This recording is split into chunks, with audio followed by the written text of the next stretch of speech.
Secure your tinfoil hats, buckle down tight, and hold on loosely as we soar over the rocky tops of the La Platas on a rocky mountain high, get sucked into the vortex of the Four Corners, and settle down snugly at mile marker 420 in colorful Colorado. It is Saturday, August 22nd, Sunday, August 23rd. For those of you across the pond and beyond, welcome to We Are Paradox Media's Late Night in the Rockies. I'm so glad you guys could join us this evening. I'm your host, TessaTNT, and I hope you guys had an awesome week and a nice, relaxing weekend, unless you're planning on tying one on, because school is starting this next week, boys and girls. I'm not ready, because I'm doing homeschool for all my kiddos, because my oldest has immune deficiencies, and I don't want to take a risk. But you guys, if you're listening right now, are listening live on Spreaker under We Are Paradox Media. You can also find us on Twitter, Spotify, Apple Podcasts, Google Podcasts, iTunes, iHeartRadio, CastBox, Tumblr, YouTube, SoundCloud, TuneIn Radio, Deezer, as well as Podcast Addict. So tonight, instead of doing the Paradox Crypto Corner, we're just going to have some fun and relax. And we may talk about cryptids, we may talk about the paranormal, who knows what the heck we're going to be talking about. The goal tonight is to have fun and get some laughs, because that is some of the best medicine you can really get, especially to fight against stress. So tonight we have Mooney, aka Kevin McDougal. We also have Caden and Alyssa Mask from Mississippi. And myself. I know Sleepy Dave's going to be popping in here later, but welcome, guys. I'm so glad you guys could join us. Hello. Hello, hello. Hello, hello. Yay. So glad to be on. I'm so excited you guys are here. Like I said before, I've really missed you guys, and we had planned on having you guys on next weekend, which I hope we're still on for, but I was like, hey, you guys want to just come in and hang out? So I'm so glad you're here. Thanks. It's been way too long. Way too long. We've kind of been on a hiatus for a couple of months and doing the family thing, and we're back. They're back. Yeah, and you guys had mentioned going through paranormal withdrawals, which I can totally relate to. Like, the only outlet I've had is going to the cemetery, which is, pretty mild. It's not a creepy one, and everybody there is pretty nice as far as spiritually. What have you guys been doing to deal with your paranormal withdrawals? We honestly just been kind of, we have a new page now. The last page hit almost 2,300, and I took it down and wanted to completely rebuild it, just because we're so different now. But we've been working on the page, working on when all this Rona mess is over with, places to go investigate. We did go meet in person our permanent system team in Ohio last month. Well, we'd met them in person before, but we went and actually investigated as sister teams, I guess. So that's been our only outing. We went to the Gill House in Ohio. That's the only thing we've done. Investigation. How'd that go? That's where Mooney's from, is Ohio. I'm not sure what. Yeah, I'm just wanting to know what part of Ohio that was in. I have to look it up while we're talking. It was a beautiful house, and it was so strange because in Mississippi, for homes like that, or when you find a place like that, they're kind of out in the middle of nowhere. And then in Ohio, this thing was like right on the street. Just right there on the street. So that was a little bit strange for us because we're not really used to that. But it was. Well, yeah, but that's been like 3 years ago. So for a hot minute, it's been a hot minute since we went. Okay, I'm probably gonna murder the name, but it's Galleon. Is it Gillian? Galleon. Gillian or Galleon? Okay. Glio. That's down in the southern part. Yeah, I think so. It was only like 20 minutes from Marion. 25 minutes from Marion. Man. It was an awesome experience. Well, can you kind of tell us what happened? Go ahead, Caden. Honestly, we didn't get a whole lot of anything. It was very quiet. I did on that. The girls, the night cam. Us guys think it's the same. The girls now, they had all the, personal accounts happen. We didn't catch anything on EDP. They didn't catch anything on their DVR system, but it's a 3 stories, right? Yeah, 3 stories. Plus the basement. It's like a Victorian home.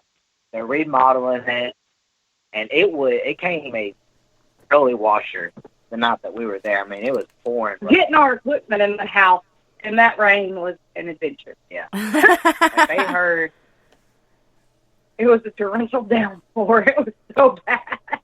They had a few hits on the flashlight, and we have motion sensor and sound sensor lights now. And they got a few hits off of them. Mm-hmm. And then they got a hit off the night cam.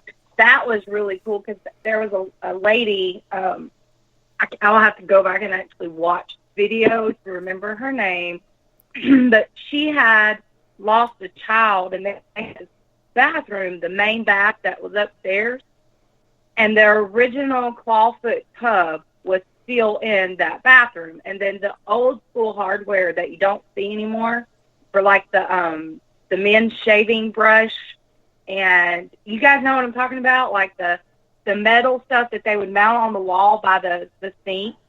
Oh yeah. For like the men's shaving brush and all of those things are still, the original ones are still in that bathroom. It was so awesome. Cool. And there was like, I actually got in the tub and like sat down and just kind of relaxed, got comfortable. Light some candles, burn some incense, put on some Marvin Gaye. I did it. Yeah. And so I had the night cam, and it was connected to our tablet, and I just started talking. Tessa, like, literally just started talking. And within probably, like, 15 minutes after everybody kind of got out of the bathroom and it was just me, and I was just literally laying in the tub, is when we started getting responses from this female, and we got, like, the short version of what had happened with her, and she spent a lot of postpartum depression time in that bathroom. So it was really, that part of it was pretty emotional, but it was really awesome at the same time because we got a story, and she got to be heard, I guess. So that part was pretty cool, and we got some really intelligent responses with I don't remember what it was. Was it SB7? Like the old school SB7? That's my favorite. Yeah, that's what I had up there, and there's a video somewhere. I'm not sure what we did with it, but of me with that night cam. I'm in love with that night cam. I want one so bad. I didn't think it would work, but it did. And I had it on the whole. I gotta tell you, speaking of that, I actually have some old ones that my dad, bequeathed to me as part of his inheritance, and I went online, and there's a lot of them that are really expensive, but it's amazing. I got some really cheap ones, like $300 or less. I got 2 newer versions, so it's so much easier to get that information into the computer and convert it into video and such, as far as YouTube or Facebook or whatever you're doing. And it's even got Wi-Fi on it, so I think you could even do like a Facebook Live or something with the Wi-Fi. That would be cool. That's the one that we had. That's what it had on it. With the Northern Ascension team has it, and we used it, and it had Wi-Fi on it, and it went like the whole entire time that it was a live video, like the whole time. And then it had like subtitles at the bottom of the video, so that if they couldn't hear what was being said, you know what I'm saying? It was a really cool little piece of equipment, I thought. So Monique was saying he was wondering, because I don't think he heard the name quite right. He said Gallion or Brownella. How did you spell it again? Galion. And that was Gallion, Ohio, which is north of Marion, Ohio, which is straight due north of Columbus, Ohio. Is that correct? That And sounds about right to me. Now, was that the Brownella house? It's called the Gill House. The Gill House. Gill. Okay, the Gill House. Okay, cool. Now you do okay. I went to High State, and then I worked in Marion. When I was working for General Electric, I worked in Marion. That was where my office was located at. So you guys are just like, and then, and I only live like an hour or so from Galleon. Now you didn't even stop by to say hello or come by and go out and run in the woods with me or anything. That was our first time in Ohio. So we went up there to meet. So we met Dawn and Brian from Northern Ascension, which is our permanent sister team. We met them two when they came to Mississippi. So we went up to Ohio to meet Meg and Kevin, and we went whole weekend. We got there late Friday night, stayed Saturday, and left out late Sunday night. So we were literally just there for a hot minute. But next time we come up, I will for sure swing by and say hello and hang out. Yeah, you're gonna have to come by next time you come by. We're gonna, you'll at least if I can't put you up here in the house, I'll put you up in the backyard and we'll make a tent and fire, and spend the night. I have a tent. We're good to go. Okay, one way or another, you're gonna at least spend the night and we'll get you some food and stuff and provisions. This is Ohio. We're friendly here. If you guys came all this way up here, you can at least have, overnight, Absolutely. Was that a long trek from Mississippi to there, or was it not too bad? Yeah. With my driving, we made it in 8.5 hours. Hey, that ain't bad. That takes that That's long, good. basically, to get to Denver or Boulder, Colorado. Yeah, this is supposed to. That's how long it used to take me to get to Durham, North Carolina. About 10 hours. So, what the heck were you driving? Whatever the GPS says, I gotta beat it. I think GPS said it was 9 hours and 15 minutes. So we got there in 8.5. You had a helicopter? It was a spaceship. I have a very heavy. Lead foot. So I'm sorry I cut you off, Alyssa. You were talking about using that night vision camera and how awesome it was. But I just had to tell you about that deal online. It's a really good deal, and it does work very well. And it comes with extra batteries. What camera was that, Tessa? I'll grab it during the break, and I'll let you guys know what the name is on that. Yeah, because I'm sorry. I don't want to interrupt y'all because you guys were on a roll, but I wanted to go check out the house while you were talking about it, because you guys got me too freaked out here because you're so close to home, and I want to check this out while you're going along with it because I'm really, really interested in this. Continue, Alyssa, please. Sorry. You're in the bathroom. Everyone's left the room. You're all comfy. I'm just hanging. Yeah.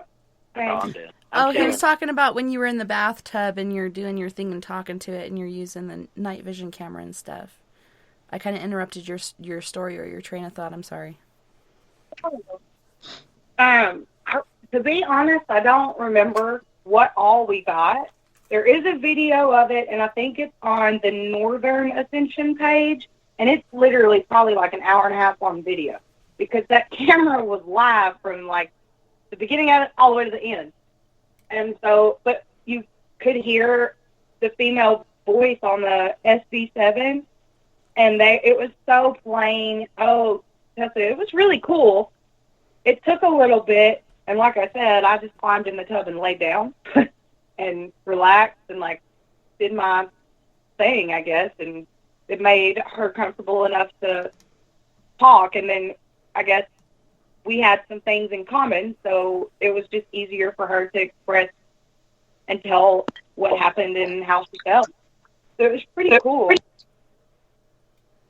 Yeah, it's very awesome that you were able to, like, relate with her and make her feel comfortable. Like, that was her safe place to get away from the baby and all of her, you know, honeydews and such.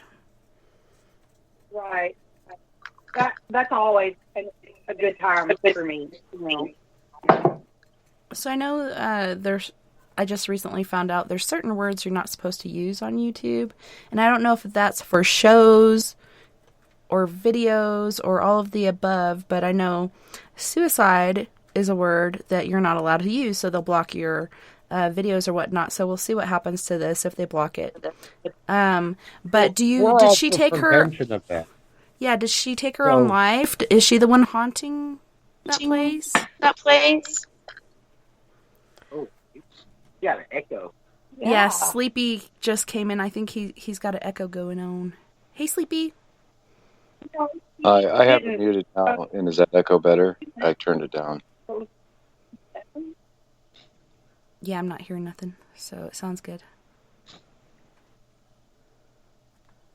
There's a couple of people that are rumored to hang out there.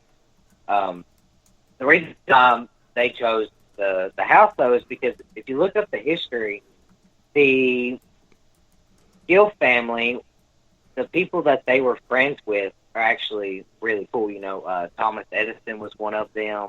Yes. And then some other politicians and great inventors and things of that nature had visited that home as well.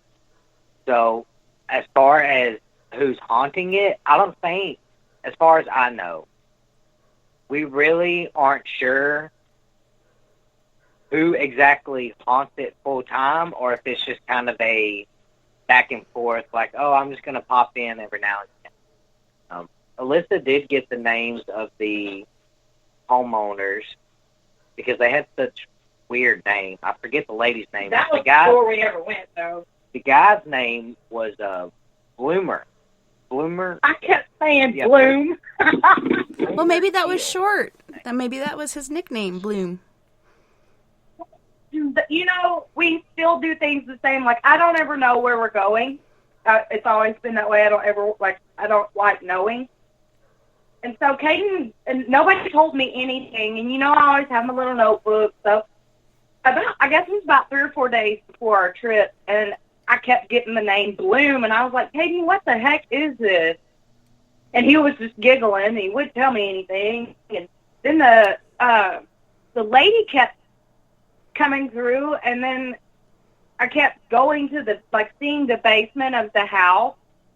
And you know, old school cellars and the smell that they have? Yeah. It's like a very distinct smell. And I kept smelling that smell. And it smelled like my mama's cellar where she puts like her canned goods and stuff. And mothballs. And I was like, man, no, it's like a, I don't know, it's like a clay mixed with, I don't know, it's a weird smell. It smells like roots. And like you've been digging out in the yard. You just pulled up a carrot and you haven't cleaned. You're starting to clean it off, and you get that that soily smell. Right, and I kept seeing like this weird old school laundry room, like washroom in the basement, and I had like a whole little notebook full of things, and Caden just kept giggling because I really didn't know that Bloom was a name. Bloomer and Nellie. Yeah. Nellie. And you just picked up on those. You didn't even know Bloomer was the name? No, I knew Nellie was, but I didn't know Bloomer was his name. I kept saying Bloom. And that was probably 3 or 4 days before our trip, I guess. Something like that, that's usually how it goes. So just a quick overview. It was built in the 20th century by Gallian founding families. It was nationally recognized. It was a nationally recognized architect. It's 6,000 square feet. The original owners were Bloomer and Nellie Gill, who were associated with the automotive industry and were visited by family friends Thomas Alva Edison and Henry Ford. Each year, the Gill House welcomes visitors for tours, historical talks, art, happenings, prom pictures, etc., etc. That was something else I kept getting was a bunch of music. like party music. Yeah, if you do some digging, you know, they have like a lot of kind of like Gatsby parties, I guess. That sounds awesome. I would love to do that. I swear. Right? I want to throw a Gatsby party and invite me to it. Heck I want yeah. to go to one. We should do one. 5 years out, we can save for that. Speaking of New Orleans, Chad and Alta are moving. What? Yeah.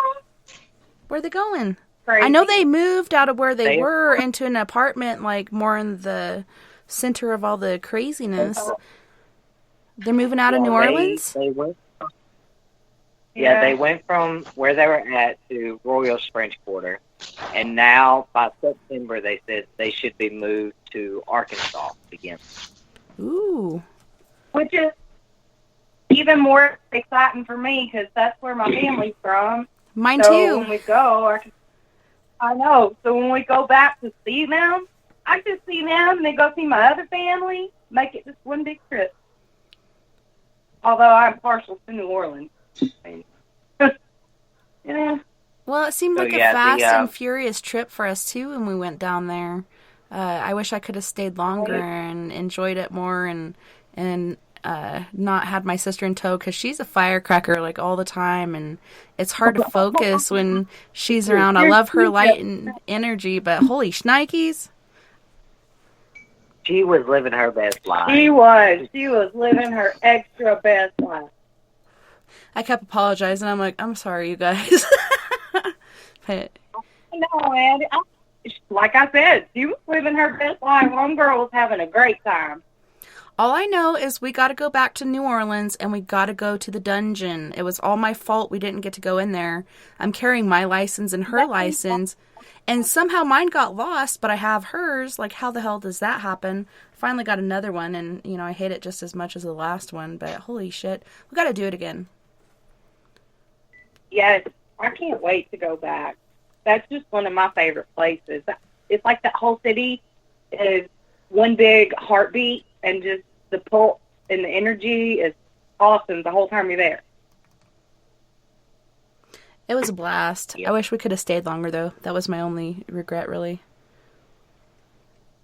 Well, there's always, not this year, but hopefully next year.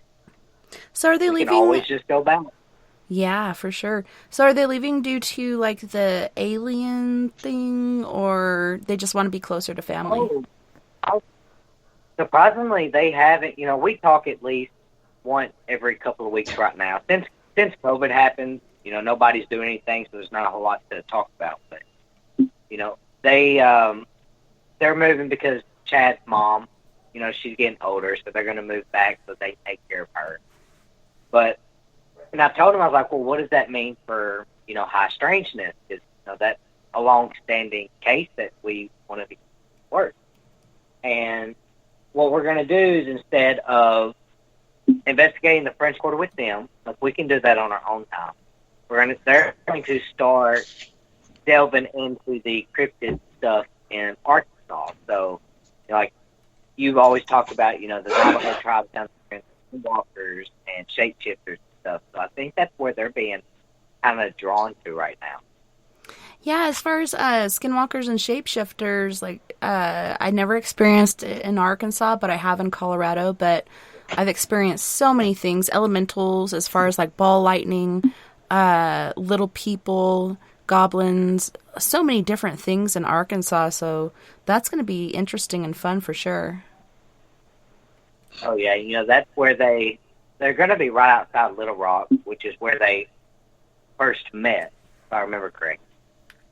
So that'll be kind of cool of them to kind of see where all of it begins. I think we talked about it a little bit, and that probably is a rabbit trail, but like the parallel similarities with them two and Caden and myself, so insanely strange. They are. They're just. We still have yet to meet Alpha in person. Yes. I know. It's so weird. And I was like, I don't care if I get sick. Like, I've already been sick. Probably the same thing. And I'm pretty sure, like, what I had was probably COVID. I don't know. But I was like, I'm going to go see her anyways.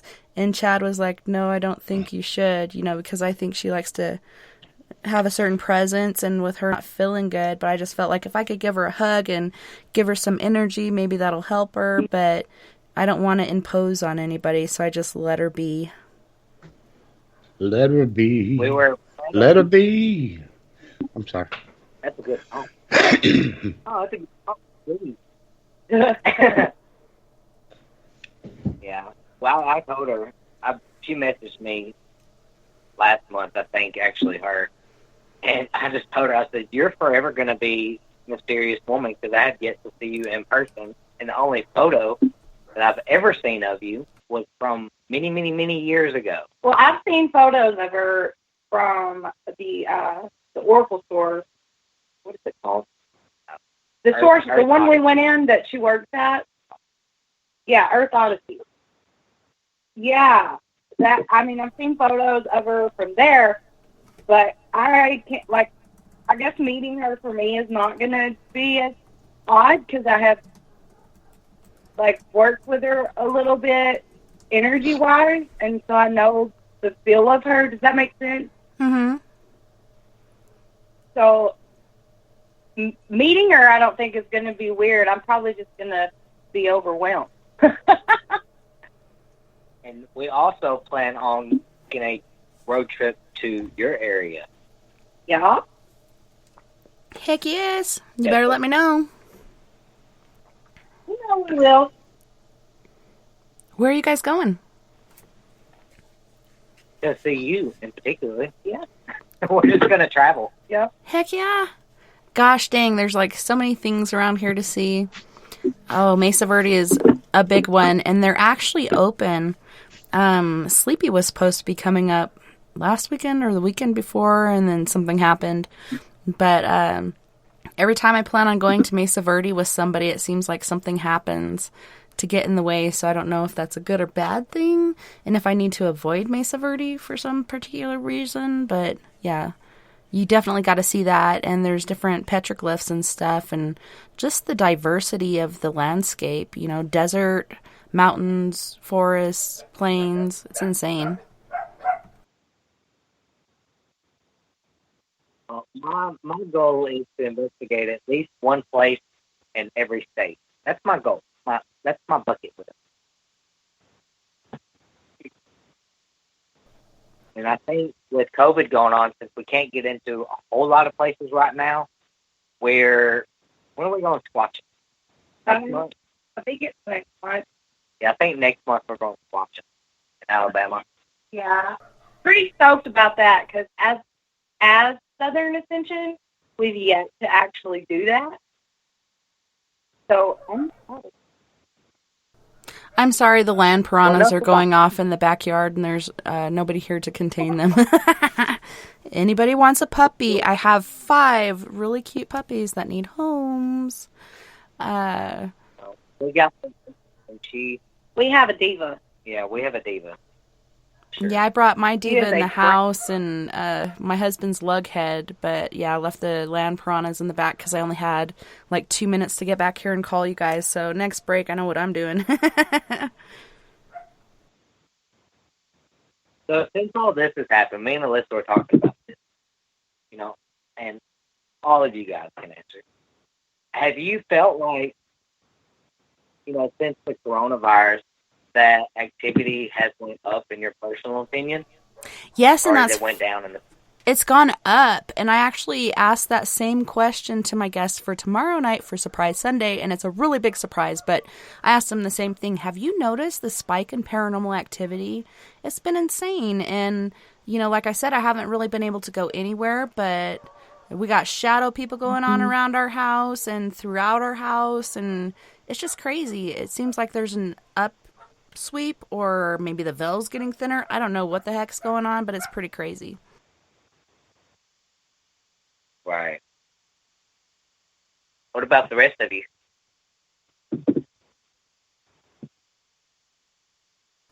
Mooney, Who is Sleepy. it? Is it? Oh, did he say the rest of us?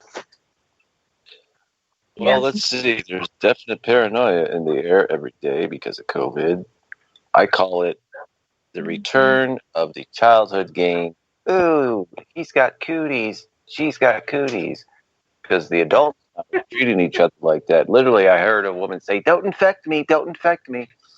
And the coworker said, "Ma'am, if I was infected, I would not be working. I have a mask on.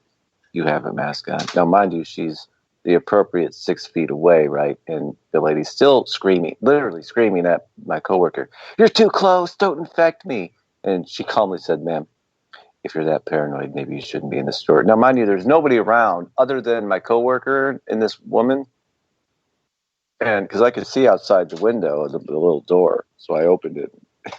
I heard this lady. And then she came back in and told us what happened. I said, "Yeah, there's nobody around that section. What's she crying about?" But it just goes to show you the paranoia level. I did have some paranormal stuff happen that at work that I almost dare not mention it because it was such a I don't know. I question it. That's why I haven't said anything. So I'm kind of waiting to see if it was just a one-time occurrence or if it's going to occur again. So I'm kind of sitting on something and waiting. And I had to do with the Mandela effect kind of thing. And like literally, the issue is I literally saw labels on a crate switch numbers without being the stickers, switching the stickers, because I had turned. The issue was I had crates I was getting and they're all numbered, and I got the first numbered crate, like 1 of 2 or whatever, and both were stacked on top of each other because that's how we do things to make it very easy to pull the orders. So when I went to pull the bottom crate, it read a totally separate number than what I just saw it 2 seconds before. And I went, no. And I walked out of the cooler and I said, that's not possible because there's 2 of the same number right there. Now there's not. And I was pissed because now that crate is totally missing. And that's the thing. It's like, and here's the thing. I had tagged it on my hand reader. So my hand reader reads that I tagged both of the same number on the 2 separate crates, but physically the second crate was missing after I turned around and put the first crate that was on top on the cart. So then I turned around and wait a minute, where's the other crate with the number? And I looked all over. It literally changed. I went, this is bull. I went out, said out loud, this is BS. And I walked out and I said to my boss, I said, "We got an issue, man." He goes, "What?" I said, "We got another missing crate." He goes, "What?" He's like, "You couldn't have." So he tried to blame me. I said, "No, look," I said, I tagged them both. I said, if I had tagged, only one, it would show on the reader, but I tagged both of them first before I moved them on the crate. And so we're looking all over when we went back into the cooler, the crate that was missing, which I had just searched all over and read every single number on the 50-odd crates that are in there 3 times to make sure I wasn't going nuts. And then I decided to get my boss, and I come back, and where's this crate? It's off in the opposite corner of the cooler. And I'm like, and I looked at it, I said, "This is BS, Dave. That wasn't there a second ago." He goes, "Stress." He's like, "Are you sure the sun ain't getting to you?" I said, "Well, if you think the sun's getting to me, then put me out on the floor doing something else instead of working in the sun." But I 100% almost like, according to the reader, I tagged him twice. First one, second one, order 1 of 2, 2 of 2. Turn around, put the second crate, it's gone with a totally different number on the crate. And different things, different groceries were in the crate below it. That's why I just shook my head. I'm like, really? I said, really? Come on, man. Just so blatant. And so that's the only thing as of recently. Like I said, it's, I work in the heat a lot and I do sweat, and people could toss it off to, oh, he's hallucinating or he has not get enough, electrolytes or whatever. Lack of sleep. I know what I saw. I know what the reader read, And you can't read the same barcode twice because they're all individually numbered, even though this might have like 69447. You might, and then on the serial number might have 007 at the end, and on the second one it might have 008. That's how you know you got the right ones and which ones aren't picked. So, according to the reader, I did both of them, but the second one physically disappeared on me and moved and reappeared after I left and came back into the cooler with the boss. So it was as if to say a demonic force or a goofy ghost or a mischievous whatever is messing with you. You know, you just shake your head. Oh my God. So that was my, paranormal thing for the week and I still question it. I'm almost positive that maybe, I did something wrong. Like it was my mistake. I don't even want to call it paranormal or supernatural thing. Well, that's And just I don't know weird. if that's denial. It just kind of reminds me of the takers, how they take your shit and they'll move it somewhere else, or they'll take it and put it exactly where it was in the first place. That is so weird that happened. Like, you think you would remember moving a freaking crate. Or maybe somebody was messing with you. Well, that's the thing with the crates. If we have like 12 crates and they're all numbered the same, with the exception of the individual serial numbers, because you go 1, 2, 3, I stack them and then I tag them, and then even I've had stuff on my crate and I turn around and it's like, wait a minute, that wasn't here because I just scanned 6. Now what's this? Where's the 6th one? Where'd it go? Then you get pissed, and it's happening. It's not just happening to me; it's happening to everybody. Now, the first couple of times, that's different than sending out the wrong crate. But these are crates that are either vanishing after they've been electronically accounted for, not only by, the picking team, but by us, when we deliver them out because we have to close out the order. So it's just like, and people are blaming each other, saying you're not doing it right. I've been blamed. Other guys I've been working with, kind of been blamed. And it's like, well, wait a minute, we're scanning them and it shows, or they're just outright disappearing. Chuck's like, well, I put that there. They shouldn't have gone anywhere. And it's just little stuff like that. So it's almost borders on, human error, which it could be, or supernatural. Oh, I'm going for human error, but I don't know. The crate moving was a little eerie. For sure. Yeah, what I was going to say about the story, though, it's interesting because here lately, I call them glitches in reality. It's almost like Mandela effect, except it's short-lived. But I just call it a glitch in reality. I've actually been having those quite frequently late. Alyssa had sent me a message 3 or 4 days ago, and I read exactly what it said because she was giving me a code to type in, and I read exactly what it said, and I told her, I was like, it's not working. And I was like, and I sent back what she sent, typed in the code 1, 2, 3, 4. She's like, no, I clearly sent you 1, 3, 2, 4. I was like, no. And I went to go screenshot where it said 1, 2, 3, 4, and it was 1, 3, 2, 4. I was like, what the crap? Like, no, I swear to you, this is exactly what you sent me. Did you have another way to or something else? Yeah. And then it's like thinking information. Then at home I'll go and I'll put my truck keys in the same spot every day when I come home. I put them down on the bar.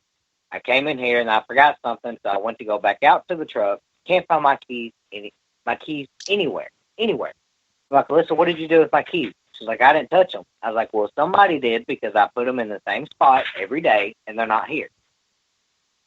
And I searched this house up and down, looked everywhere, went out to the truck, looked, couldn't find my keys anywhere. I finally just, kind of like what Mooney's house, or was sleeping. I was like, screw it, I'm done. I went into the shower, got out, went to the fridge to get something, looked at the bar, my keys are sitting right there. I was like, really? Okay. Yep. So no, I think maybe it's not just me and you. Maybe there's other people out there that's having glitches in reality too. Well, Yeah, I was trying to say it, but I was muted. But I said, concern, just quit messing with this God particle already. We want our normal lives back and our normal husbands and wives back. That'd be nice. Thanks. Go ahead, Sleepy. you know, I had a coworker. Well, actually, three out of these last 2 weeks. You know, in the downtime, they all have said something to this effect. Have you all noticed the darkness that's creeping over everybody and everything? And Yeah, it sounds like Cortez. So like one guy at work said, well, I'll just call him, Fritz, because I don't want to, because I don't have their permission to use their name. And then, Joe Bob, says something like to the same effect the next day. But the thing is this, it's all separate from each other. They're not in the, like me and the boss will be talking, and then, Fritz will say, man, yeah, I've been feeling the darkness lately. People are cold, and they're, and it's just like, whoa. And then the new guy that came in, he said exactly the same thing to me. He says, I don't know what you believe in or anything, and I don't know what your full beliefs are, but definitely darkness is sweeping across the land. And I was just like, and what common for people is darkness is sweeping across the land, or I feel a darkness covering. One of those two phrases out of their mouths. And to have people use such specific, I know it's not scientific or anything, but to people to notice it. So maybe that's could be a supernatural. Maybe see they're picking it up. They're picking up on it, and these people would technically, you wouldn't say they're attuned to the spiritual. They're not. They can't discern it. These people would be in the along the lines of very, I don't believe in the afterlife, or once you're dead, you're dead. But even then, they're saying, lately I'm kind of questioning what's after. I got, there's a definite darkness. Is there a light? And it's eerie. You look around. We're living in the future. We're on vid phones, as Philip K. Dick says. We're sending pictures wireless. We're so instant. We got driverless cars now.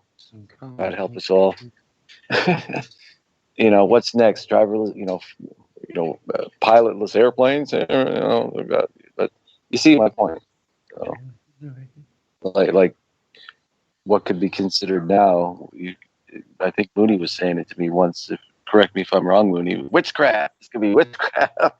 Looks like witchcraft. The question I have, I'm a roomy gal, so how many of those crates would it take for me to fit into? I'm gonna guess 8. No, I'm going to guess. Hold on, let me think. Well, before you say, what, Caden, how many? How many crates does it take to imprison a moon? 12. I know how big they are.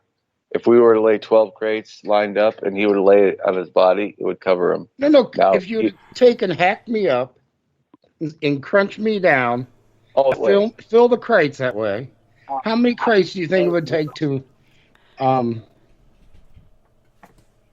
place me into? No, about 100 to 200, 150 to 200. Crates? What the crack? Sweet Jesus. Holy shit. What are you trying to say? I'm trying to say there's a lot of moon to pack up. Oh my God. Okay, so the moon above, but not the... I'm just kidding. I don't know.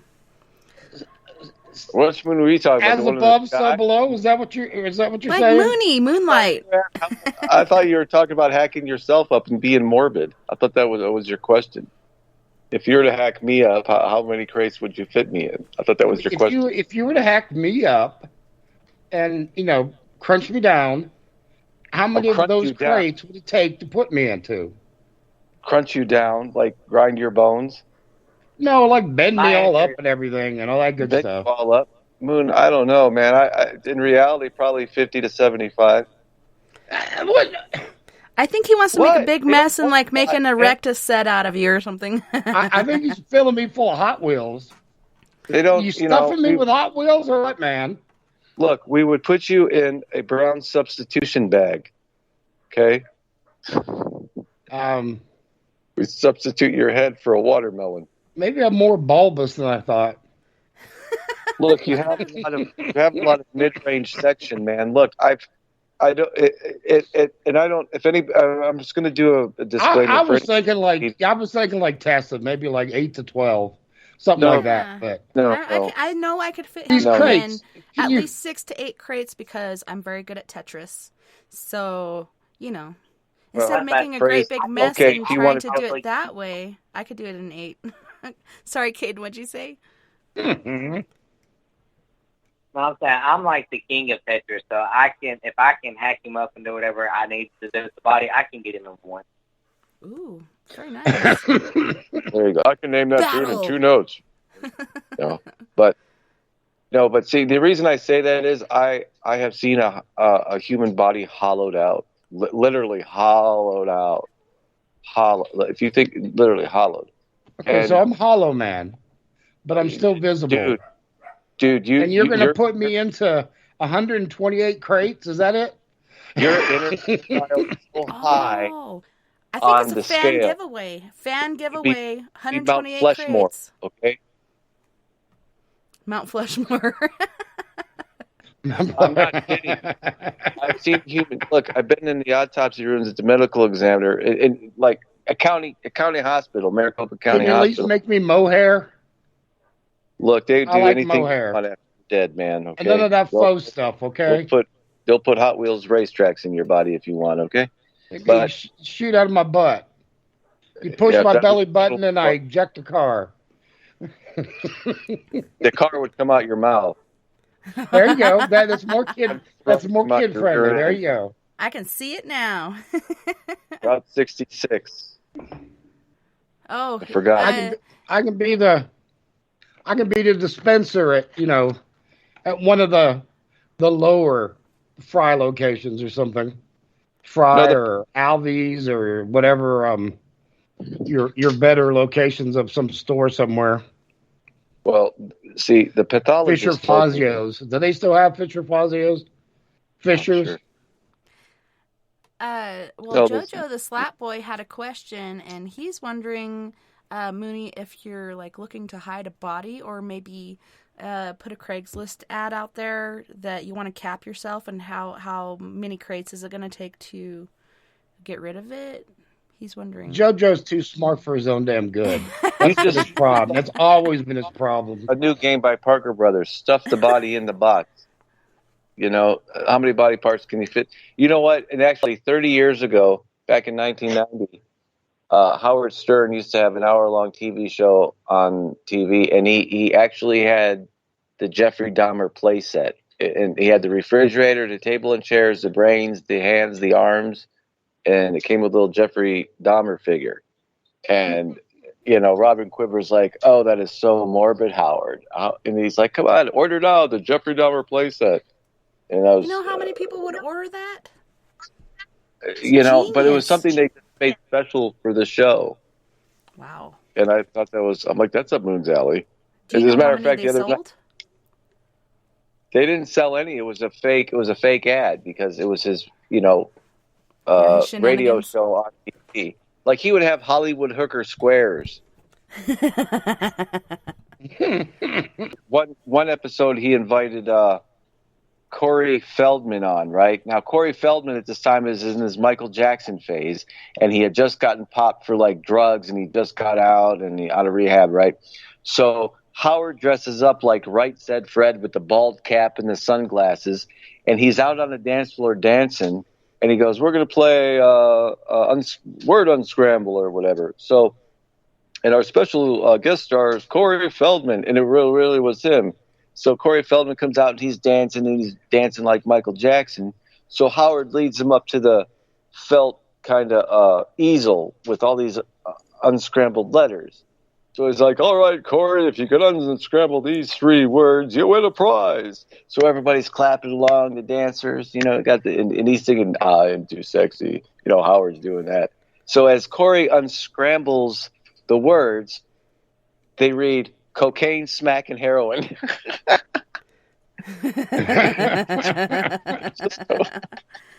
And Corey's just like, what the fuck, man? Excuse my language. He's just like, what is this? Oh, maybe you can find the clip on YouTube, but because he used to come on every Sunday night at midnight, which would be technically 12 a.m. Monday, but on for an hour. And that was before he was on E! Entertainment. That was before, he really hit the airwaves big. And he had an hour-long TV show. But he was actually funny in the day, and his skits weren't, they just turned into just, let's see what's the biggest porn star we can get on this week kind of thing. Yeah, whose minds can we blow? Like, especially when he hit on his wife miscarrying, and he was, what the fuck did he call it? A little squiggly or something like that in the toilet. He named his baby. Oh, yeah. It was pretty fucked up. And she didn't appreciate it at all, which I totally understand. But, some people deal with trauma and different things with humor. I'm one of those. When I get nervous, instead of screaming or yelling or whatever, I might laugh. And people are like, why is she laughing? If you see a tear roll out of my eye, you better run because I'm about to kill you. But, different people react to different things differently. Yeah, sometimes because when you're in your mid-20s and you're doing a hard job in the sense that some bodies can be heavy when you're moving them, but you don't think of really the social. Another badass joke. Look, let me tell you, man. I've had to meet Captain Dickens before in a Reeves bag with 5 other cops and other EMT personnel. It ain't I'm telling you, 500-pound guy. No, I can imagine what you went through. What's that? I can imagine what you went through. I can put myself into some of those situations. The only thing I can't really get myself into is the exact stank of some of those bodies. I can get close. Great death. It's a stale odor. It's if the color gray had a smell and a taste. Yeah, that is it. Mold. It's beyond. Okay, think of this. A good portion of what death smells like is a combination of pee and poop. Okay, because you do excrement when you die. Yeah. Right. But think of your worst fart times 1,000,000. Okay, think of your worst, nastiest, and I don't mean to be gross. Oh no, does that include beaver fever? with the rotted odor smell. Think of a rotted animal smell, but yet there's a staleness to it. If that makes sense. Ew. Yeah, and it permeates smoke your or pores fart of your body. It gets inside your nostrils. So these are things you hit it. You hit it right there. That the difference between humans and animals when they die is that the pores on the body of a human relax and open up, and all that stank comes out of the pores. And that's what's different between us and animal death smell. I think I think you hit it right there. And everybody has a good your senses become keener to the smell of death. If we're talking senses only, like using your nose, all right? And you can notice this in the living, all right? Now, I would pass people on the street, and this would have to do, I think, with maybe pheromones probably, but there's a heightened sense. Just like if you were to lose your eyes, your ears would become more attuned and vice versa, whatever, right? So this happens when you work around death. So I would pass, say, somebody, a good example. I worked with the fella, this was after my years at the medical examiner. He was 35, and I walked past him one night, and some commotion was going on, and they called the paramedics on him, and I said, dude, you had a heart attack. You had a heart attack.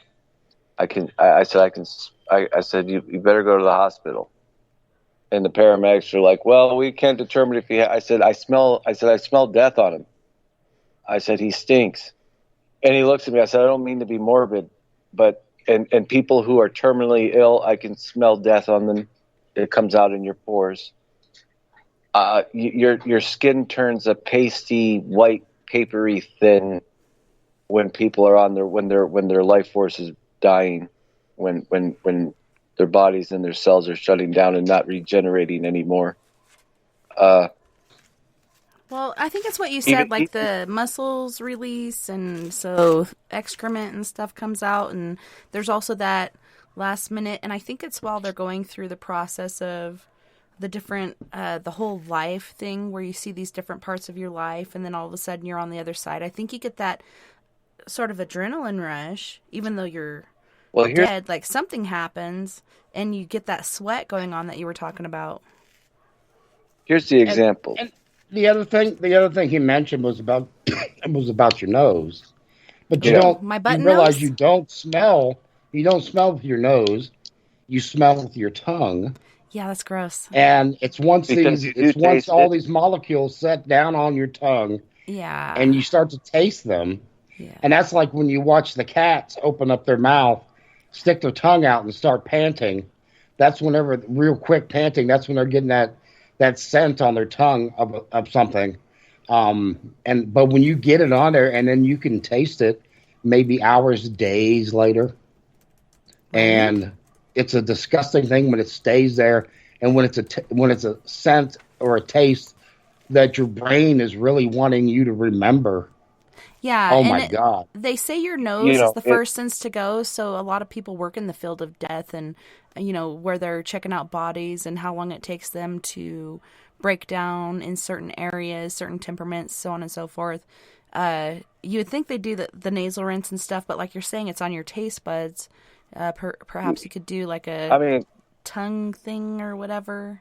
You can't. You even brushing and antiseptic rinse. Look, I would go to Jack in the Box, and I'd get a jumbo jack, and I'd be so hungry, and I'd take a bite of that jumbo jack, and everything would taste fine. But then I would swallow, and you get the smell, if that makes sense, in your esophagus, so you catch the taste of death with the jumbo jack going down.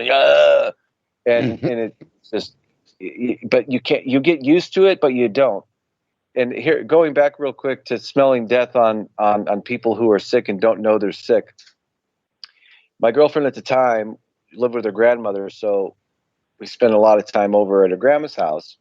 Well, one day her grandmother come out from her room, and she was in her nightgown and went to the kitchen and got something, and she called me over to help her get something out of the cabinet, and I sat next to her, and I smelled that old gray smell of death. And I said, "How you feeling, so-and-so?" She goes, "What do you mean?" I see you're not feeling sick or anything, are you? She goes, "No, why? I feel fine."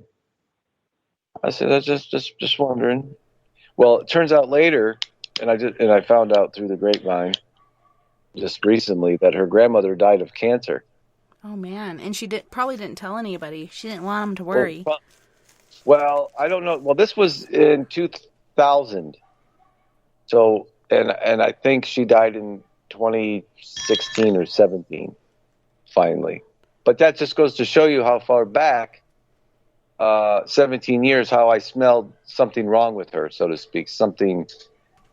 You smelled a part of her dying. It could have been cancer. It could have been from something. She could have had an abscess of some sort. Super interesting how you picked up on that from your job, picking up dead bodies and stuff. After a while, you get used to that smell, and you can definitely identify it, even in living people. I don't know if that happens with everybody. All I can say, it just happened with me. I began to. This is when the sense of I don't even like to use the word foretelling, but I'll use it for lack of a better word, Sleepy, better term.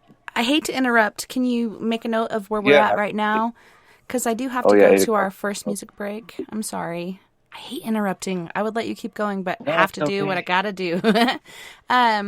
But on this break, we got Griff. I know you guys are so sick of this song, but I love it. Let Freedom Ring. We got Chico, and Griff is from Toronto, Canada, just to mention. Then we got Chico with Juice, and Chico is from Milwaukee, Wisconsin. Roy Washington with Subliminal, also from Milwaukee, Wisconsin. And then Chico again with Last Forever. You guys don't go anywhere. We'll be right back after this musical break.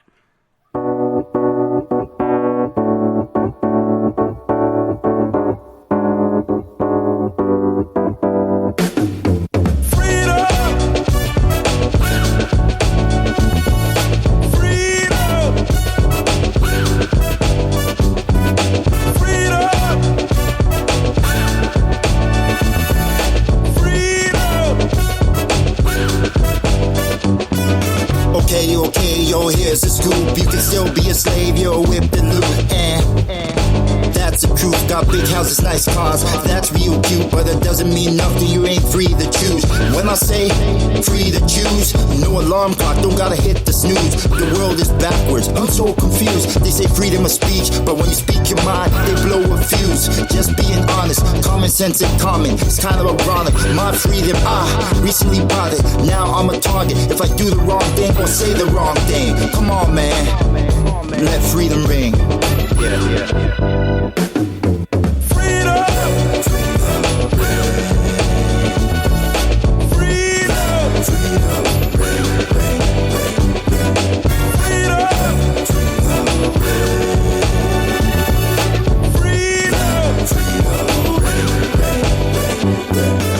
United States become divided states. The world is filled with all kinds of shades, and still resegregate. Parents separate from the children, that's not okay. We should be free to laugh and play. Do it now before you pass away. Fight for what's right, enough for everybody to get a piece of the pie. Brainwash, social media full of lies. Go to work, pay bills, then you die. Need a breakaway, guns, get rid of the AKs. Our ancestors paved way since the slave days, but we still hurting. Carry that burden. Stop playing victim, beat the system. Love is love, it should be shown. Can't grow unless you leave your comfort zone. This I know, I learned all this from the mentorship. Kids don't know what independent is. Take advantage what your parents did. Go against the grid, you have to. Like going to the bathroom, learn the right songs. Cause of Matthew, liberty like statue. They call now the present, cause it's a gift. It should be cherished, last name fearless, not Harris. All thanks to my parents' parents. Now, love the last name every time that I hear it, cause I know what it represents. Climb the fence, so now I got freedom. Such a beautiful thing. Freedom. Such a wonderful thing. Freedom. Such a beautiful thing. Freedom. Such a wonderful thing.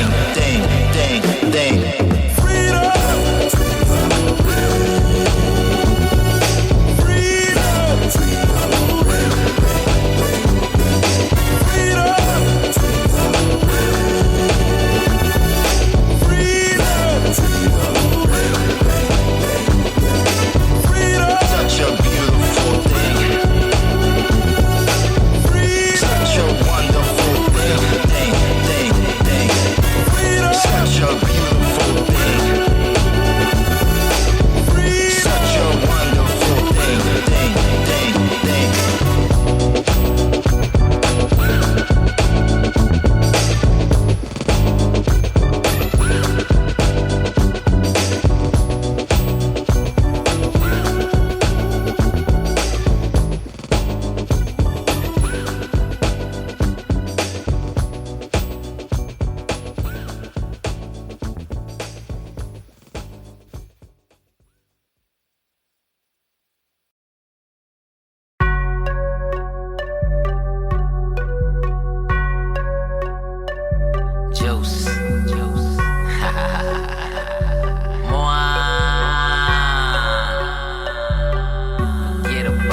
I think I'm that hitter.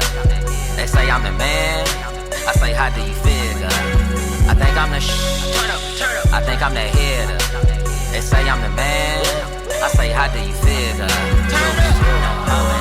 Don't let drip, don't let drip, don't let drip. Don't let drip, don't let drip, don't let drip. Don't let drip, don't let drip, don't let drip. Juice. Handmade, get bucks for me. Drop the soda can, she got a crush on me. Little mama so in love with me. Even taught, look up to me. Look, but it never mattered. Got these haters pissed. I control their bladder, come across it. It's a chance to scatter. Henny on the house like a fucking ladder. See your main. Yes, I had to back her. She was being extra up and coming active. Beat it out the frame and let the glass shatter. Beat it out the frame and leave a flabbergasted. I think I got juice. I think I'm that hitter. They say I'm the man. I say, how do you figure? I think I'm the I think I'm that hitter. They say I'm the man. I say, how do you figure? Don't let drip, don't let drip, don't let drip. Don't let drip, don't let drip, don't let drip. Don't let drip, don't let drip, don't let drip. Fly guy catch flight, well connected high five. Johnny Gill my mind. Bad chicks my type. Pull up like Huggies they mug. Pull up like Huggies they love me. Pull up like Huggies cause I'm the MC Hammer can't touch. Off that fifth hand like I slice a chicken, I was practiced. I'm a mathematician, call me Michael Bibbins. I'm a new addition, not a Buddhist. Don't wear true religion, yeah, I spit a lot. Like my tooth is missing and she gave me. Now her roof is missing, I'm the bomb, baby. Now the proof is ticking, be calm, baby. We in a new dimension. I think I got juice. I think I'm that hitter. They say I'm the man. I say, how do you figure? I think I'm the I think I'm that hitter. They say I'm the man. I say, how do you figure? Don't let drip, don't let drip, don't let drip. Don't let drip, don't let drip, don't let drip. Don't let drip, don't let drip, don't let drip. Juice.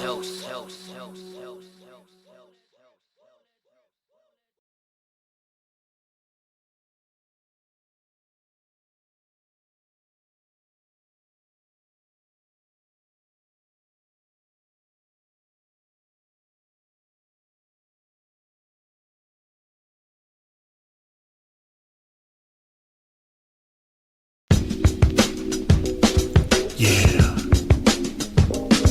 Come on. I see you, Roy Washington, man. What's happening, man? Yeah. Come on. Yeah.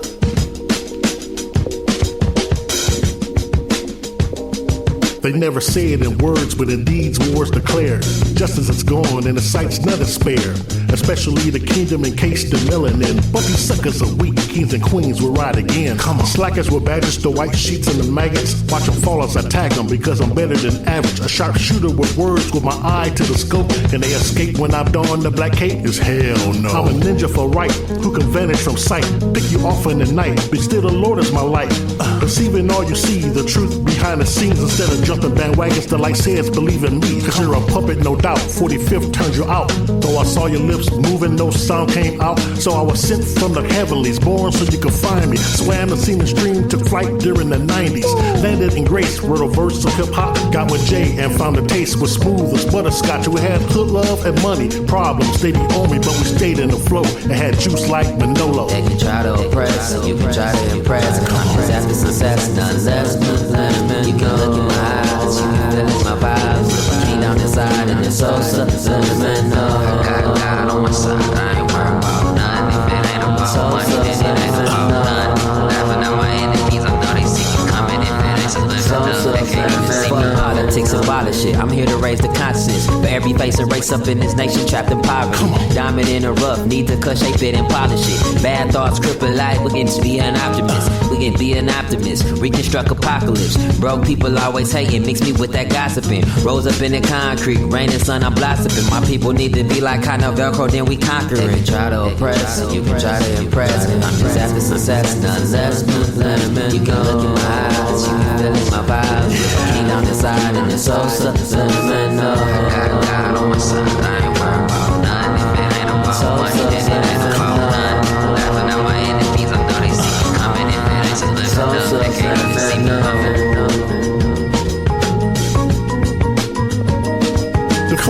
is a joke, and he's weak in disgust. He plans to divide, but there's no stopping us. If we have to fight, go toe-to-toe for our lives, we prevail and got sight, cause only light I recite. I blow my lyrics like a shotgun, camouflaged inside the tracks. Now watch the suckers run. Now moving fast enough, heads up, now here I come. I designed 50 ways to make this murder fun. I spit the lyrical rain that coat the concrete, that give life and take form. Arise and walk the street. Am I the greatest to spit? Feel the spray and we'll see. Let it dry, all the lies and the truth will point to me. Even when surrounded by a million MCs, I'm the one under the sun who's the greatest of these. I got the Holy Ghost juking and tapping while I'm rapping. Sticking and moving like Roy Jones, I'll make it happen. Even animals move when the novelist is rocking. My doggy started barking, his ears just a-flopping. Subliminally, I penetrate camps like an enemy. Flicking the lights, cancel sight, cause you're not seeing me. You can try to oppress, you can try to impress. I'm just after success, none less, none less. You can look in my eyes, you can feel in my vibes. Live a king down inside and it's so subliminal. I got God on my side, I ain't worried about none. If it ain't about money, then it ain't about none. Laughing at my enemies, I know they see me coming. If it ain't subliminal, they can't even see me coming.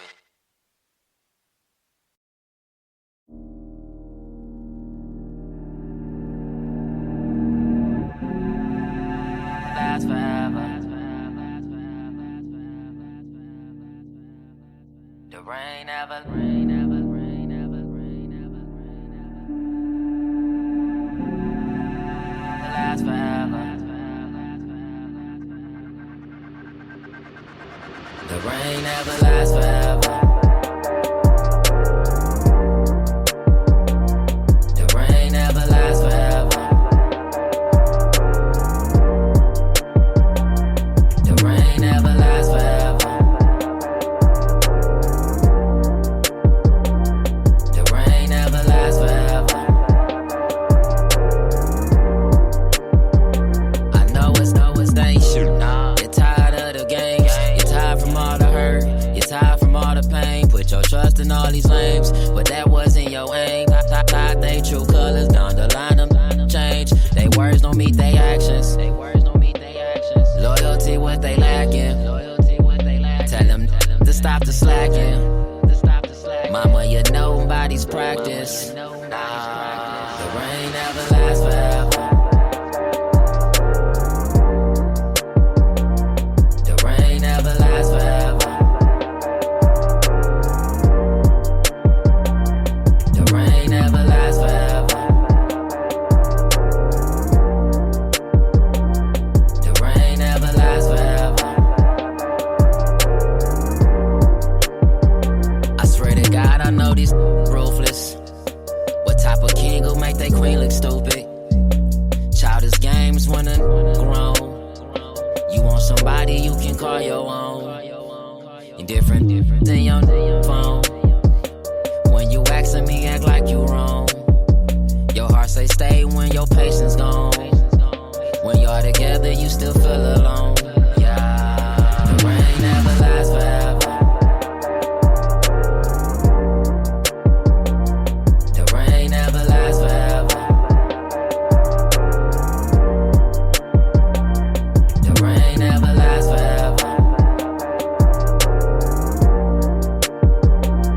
The rain never lasts forever.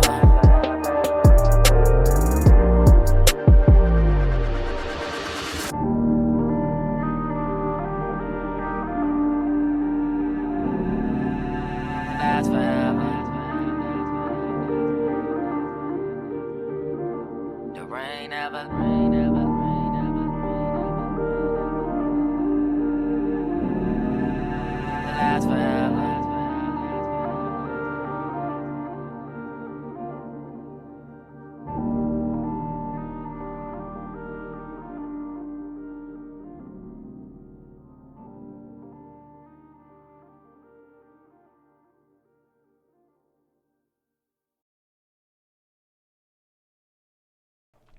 Welcome back, and thanks so much for joining us tonight on We Are Paradox Media's Late Night in the Rockies. Tonight, we're doing Shenanigans and Laughs with Moonlight, a.k.a.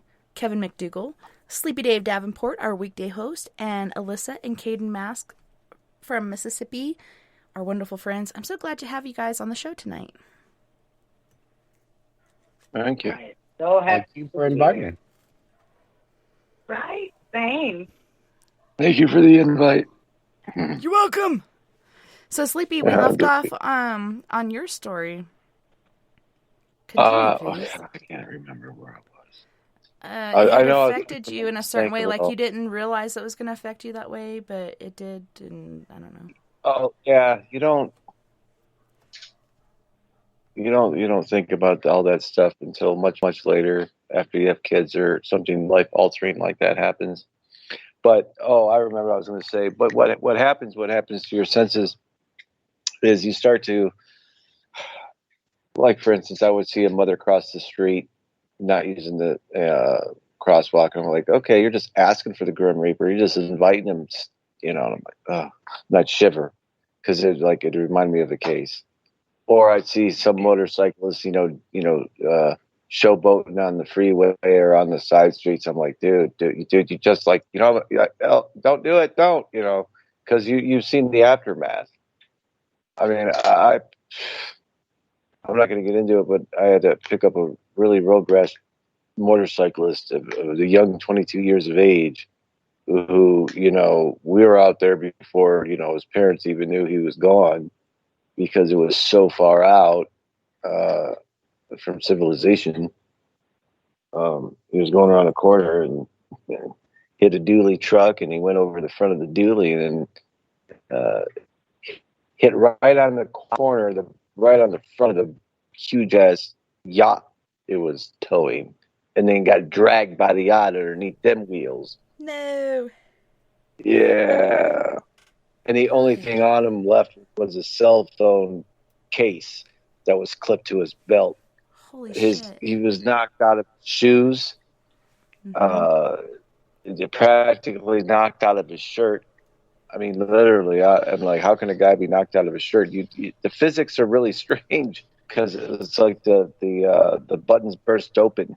I mean, it was still on him, but his helmet cracked. He had a severe. I mean, he was wearing his helmet, but it was the rolling and tumbling that did him in, and he smacked his head real good on the pavement because that helmet was good and thick. It was probably one of the better helmets that the ME said that, or the medical investigator said that he's seen. He goes, at least he was wearing the right kind of helmet. I said, would he have survived if he would have just like smacked his head like that? He goes, yeah, but he goes, he would have had some damage. He goes, he says, look how deep that is. And I had to take pictures of all this stuff too, and you feel bad because all you know is that the guy's going quick, and the driver's like, man, he just came out of nowhere after I turned, and that was it. He went flying. Driver said he was all shook up, and he was literally sick because he just literally took a life of somebody. Total accident, just,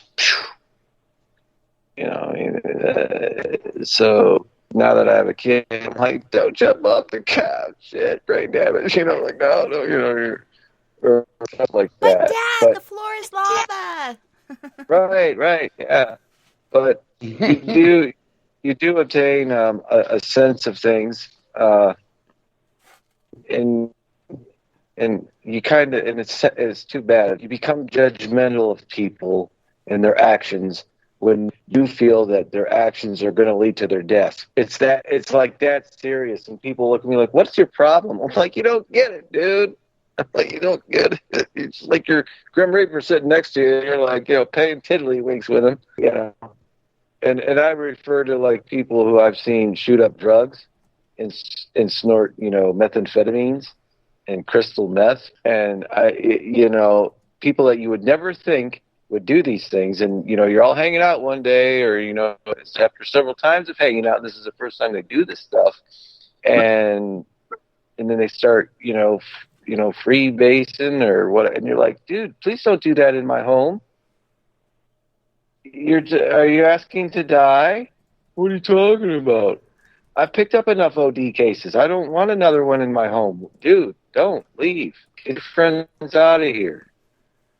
So on a spiritual aspect like that, I don't technically see a Grim Reaper, the angel of death, but you sure as heck feel it. That's how you become attuned to it on a sixth sense level, or whatever you want to call it. So, what are your stories, Moon? So, I'll end it with that. I don't know. I can't compete with that. I'm just going to shut up. Come on. You were going to talk about your COVID experiences and other things. That damned COVID. Pull over. You got COVID. Pull over. COVID-19. Well, honey, we moved into COVID-20. Well, no 19 anymore. COVID 2020.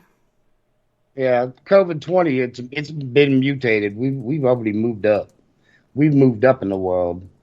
And 2022. But I'm still taking advantage of the lack of people outside and moving around and doing the normal stuff. You know, me and my big wheel, we go out and ride the trails, and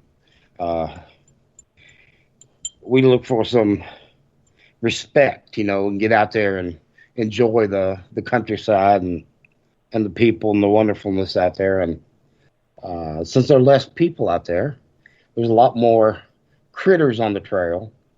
Let's see, I've had a red fox right. I only talk about the stuff that runs out right in front of me, or I come right up on it or standing right in front of me or next to me or whatever, and for like a few seconds or something like that. I don't, you know, I see all kinds of stuff out there, but the stuff that just right there is only stuff I never talk about. I saw a red fox with the ringtails. It was just utterly gorgeous. It was a male, and it was his fur was just fox? Yeah. That's awesome.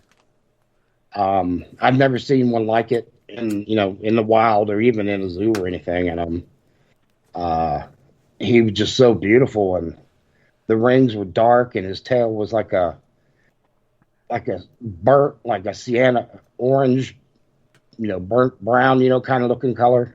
Mm-hmm. And the rings and stuff were like this dark charcoal gray. So they weren't black, but he had black on them. But he had these multiple colors, and he was just so gorgeous. I saw several possums lately, and white-tailed deer, and they have fawns. I saw one fawn that was in front of me the other day. She was so small that she looked like a dog, a little dog. And she was just standing there on the trail, and she just looking at me, and then she just tried to go back and forth, like a little jiggle back and forth, trying to decide which way she was going to go. And she went right back into the woods. She was just so cute. I didn't know what to do. She was so white looking. Her colors are so light because she was just such, she was new. She wasn't that old. So she was just so adorable. And then I've seen, some of that are a little older, and they're, just following their mom, just like Bambi did, just that innocent walk, just, wherever mama went, I'm going. I'm not even looking around. I'm just going where I'm going. And, I look around just for fun, but I don't look around as, like left and right or anything, Looking at mama's tail. Yep, that's it. Mama's tail's flashing back and forth. And that's where, that's my cue. And, let's see. Oh man, there was just so much. I saw an eagle. That's come awesome. out right in front of me. I thought at first it was an owl because it was real close to the sun had already set, but the sky was still had bands of bright orangish color and pink in there. But I know it had to be an eagle, and it came out right above me, and that was kind of a shocker. The other thing was this is my favorite one, and this was so close because it came out to the left of me, and then it went out over in front of me. And this was a turkey hen, and she was over 2 foot tall, and she big, and she popped out of the weeds, the flowers and stuff to the left of me. She came out onto the trail just as I was getting there, and she had to decide what to do, and she decided to hop up forward and go and jump up and start to fly right in front of me. And she flew over the trail and went up over the tree line, which I've never seen like a turkey fly that hard and fast. She was, very, very healthy, very strong, beautiful. Usually they're just like and running across the road, up the hill or whatever. I have never seen a turkey fly. Yeah, and I'm usually you see them in a pack and stuff like that, and there's a whole bunch of them. But she was just by herself, and she just, she just took off and flew away. And I was like, man, that's one healthy bird right there. And so, I guess it's still this early in the season. They don't have that much weight on them and stuff. And they haven't got together with a group or whatever, I guess, because she was just so young. I'm not, what do they call them, younglings or what do they? There's different classifications of them as they grow up and stuff. But anyways, I want to say I was just real but maybe impressed. they're turtlings. Yeah, there's something hanglings, or I don't know what they are, but there's a classification for it. She was real pretty, had a nice figure and everything. You can see she was real robust. Getting hot about the turkey, baby. I'm looking put for some butter on skin. it. Gotta put some butter on that turkey. Baste her up good. Oh yeah. And but yeah, the animals are out more, and I actually did stop the few rides before to take pictures of some of the unique flowers, and that was something else because the flowers coming in autumn now, and there was this one vine that had that I seen on many of the other flowers, and the vine would come up and wrap itself around the other big tall wildflower. And even though it had a whole lot of leaves and everything else like that, they would only have one flower per plant. There were no other buds. Maybe they're young. Nothing else. So next year there'll be more. I don't think so, because I looked around and I looked for that flower everywhere, and I can only see one flower per plant. And I looked for the leaves. I couldn't see it anywhere else. But there was only one flower per plant. Do you guys have 5G there? I don't know, because my phone's still on 3G. Yeah, mine too. I think it tries to do 4G, but my area doesn't really provide it. But my sister in Arkansas was saying they got 5G towers there, and I'm like, wow. Like Arkansas, generally they're the last to know, but we don't even have 5G here. We're still on 3G and 4G.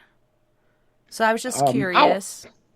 I'll have to check into that. I would imagine we would, but that's a good question whether or not we do, though. I will check into that before the end of the show. But these are just beautiful. I'd take a picture of those. There are some other trumpeting wildflowers that I saw that I've never seen before, and their trumpets on their flowers were like 4 inches in diameter, and the flower went back in like 6 inches. They were just gorgeous, and some other wildflowers I took pictures of. But I tried to slow down these last month or so and really notice what was around out there. And I have been going back to the area where I had that encounter with the Bigfoot, and I've been going through there, and I've been stopping, but I haven't been doing any signaling or any kind of things like that. I've just been stopping for a second or two, and usually getting off the bike for just a second, walk around, and just listen. It is quiet over there, so that is kind of weird because it's right there on the one side. It's got a big pond, or could call it a lake, but it's good size, and it's got all the lily pads and all that like that. And there's no I don't hear the bullfrogs anymore, and all that kind of stuff. And that's kind of weird to me. If nothing else, you'd hear them or the birds or something else going off around there, but it's just so very, very quiet. Weird. 5G again is popping up for me. So I'm going to go through. That's a little far out to have. Well, they probably have it out there too. Well, it just makes me wonder, because they say that 5G affects your mechanism, like the vibration causes things such as cancer and other things to happen in your body. It's not good for you. It's not good for any life force. So plants, animals, other things are reacting to it. So that's why I just keep thinking, as you're talking 5G, it's just kind of insane. Yeah, that's interesting, and oh, that is a good question on all that. Something just seems weird in that one spot, and I'm kind of curious about that. Well, you know, real quick, as I listened to you about 5G, that guy that I played snippets of him before, but if you've never heard him, he sounds a little radical. But if you take the time out and actually look at some of the old videos and stuff he's reported on, talks a lot about 5G. He says it's the millimeter waves that they emit. And it's basically they turn up the electromagnetic millimeter waves so much it literally killed the fowl, the birds in the air. And then of course he reports them where it shows whatever area of the country that happened in. But he knows a lot about that. If you want to look more into it or whatever, but he talks about 5G quite a bit. So my only point. It's very scary and it's very real. And people don't realize it because a lot of people don't know how exactly this is going to affect us. Yay, 5G! Now my internet's going to work faster. No, not really. Is this another way for them to do population control? Just like COVID-19 or COVID-20 or COVID-2020, whatever the fuck you want to call it. Different things they're putting out there, as well as 5G. We're well beyond the populace that we're supposed to be. So is this a way for them to antagonizingly, or the word I'm trying to use, I can't think of it right now. Antagonizingly trying to take us out, instead of doing it face to face and at the barrel of a gun or at the end of a needle, they're going to do it by 5G, by all these different viruses that they're creating in the Wuhan lab and other places. Like, it's just insane where the hell we are in our world today. I never thought I'd be here during a pandemic. I've gone through hantavirus and different stuff like that, and yeah, it's scary, but not everybody goes through it. But this thing is worldwide. Now, Verizon only shows 35. Verizon only shows 35 cities that they've got 5G in. And if you're not in one of those 35 cities, Verizon doesn't cover you with 5G for cell. Goodness. Is Phoenix one of them? Yeah, maybe you'll be the lucky few that survive. Phoenix is one of them. And Caden and Alyssa, too. Maybe they're lucky, too. Who knows? Because there's 5G towers up at my old high school already. That's like, dude. I heard you saying something, Phoenix, but I couldn't really hear you because you guys have been really quiet tonight. I don't know if it's the distance of the microphone or what, but I turned up the volume to help with that. What were you saying, Caden? We're just... No, I was just... This hour, we was just kind of letting y'all talk. Sit back. We were literally listening like we listened. Oh. Yeah. So do you guys have 5G going on there? They were making out. Guys... That's what they were doing. Hell yes. And making out. I approve this message. If you can make out right now, I would love you to do so. Share the love, baby. We need a lot more of that. In my lazy boy. And she is on the couch. Yep. Literally. Well, as far as 5G goes, do you guys know if that's in your area, or are you part of the lucky few that are outside of that realm? We're outside of it. Where we live, I think, like, people who, I know that you've heard us talk about, like, we can't even get internet where we live. Like, it's first. So I'm pretty sure that if they ever make it out here with 5G, like, it's a couple of years out, because right now, on paper in our county, we're, like, still 3 years away from being able to get, like, Ethernet and Wi-Fi and all that where we're at. So 5G ain't going to make it out here to us for quite some time. Who do you guys use? Because I heard HughesNet is really good for people outside the limits. Yeah, HughesNet don't cover us. We don't have an internet provider. HughesNet used to not cover us, but they do now, so you might check in again. Uh-oh. Well, We got a problem with ground control. Go ahead, Kate. Sorry. We can get that, but the crappy part is we've already tried 2 providers, and it was so bad. For $150 a month. My internet better work more than. Hell yeah! And then they try to deny it when it doesn't work. They're like, "Oh no, that must have been it must be your box that you're using." Oh no, we got out of our contract because it was so bad, and I was on the phone with the company every 2 or 3 days, and I would demand for a tech guy to come out. I'm a Karen when it comes to paying that kind of money for something. Fuck yes. And so I'm a Karen. When let me speak to your manager. Hell and yes. I called them once or twice a week, raising Cain, because it wasn't working worth a flip. We were paying out the wazoo for it, and we got out of our contract because of the call logs and the recorded phone calls. And the tech guy coming out here, and he's like, it's just not going to work. I don't know why they told you guys that you could get this much service out here. You can't. And he literally wrote that on the work report. So we got out of it. That's good. Unusable. Yeah.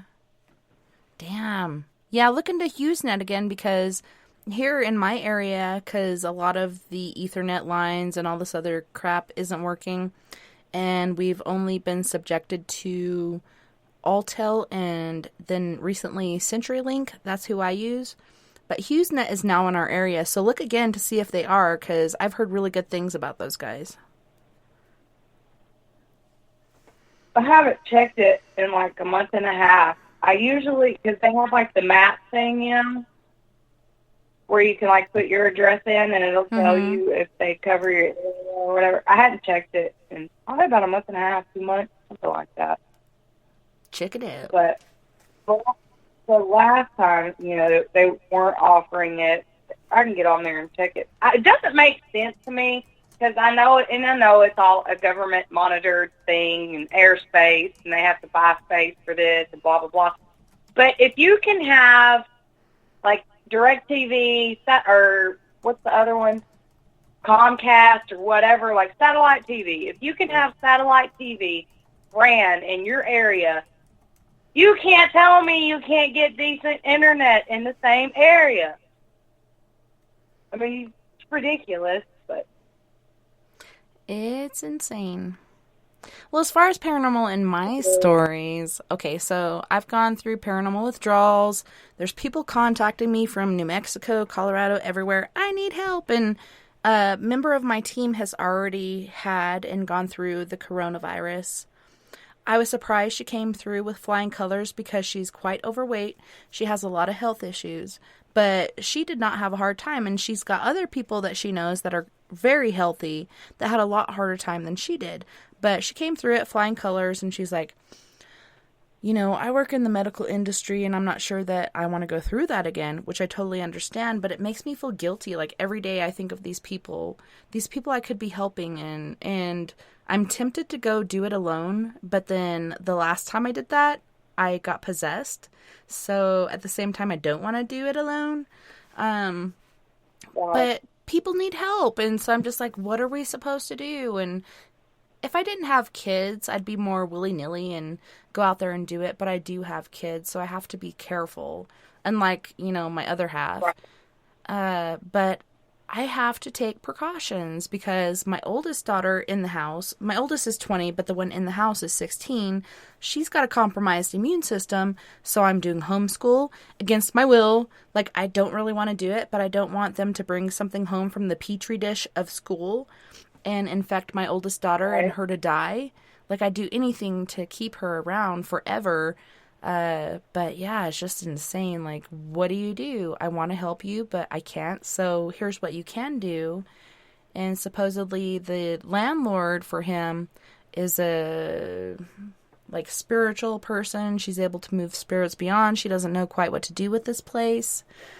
My team is spray that wall with saltwater solution, put a black sheet on it, different variations of things to do.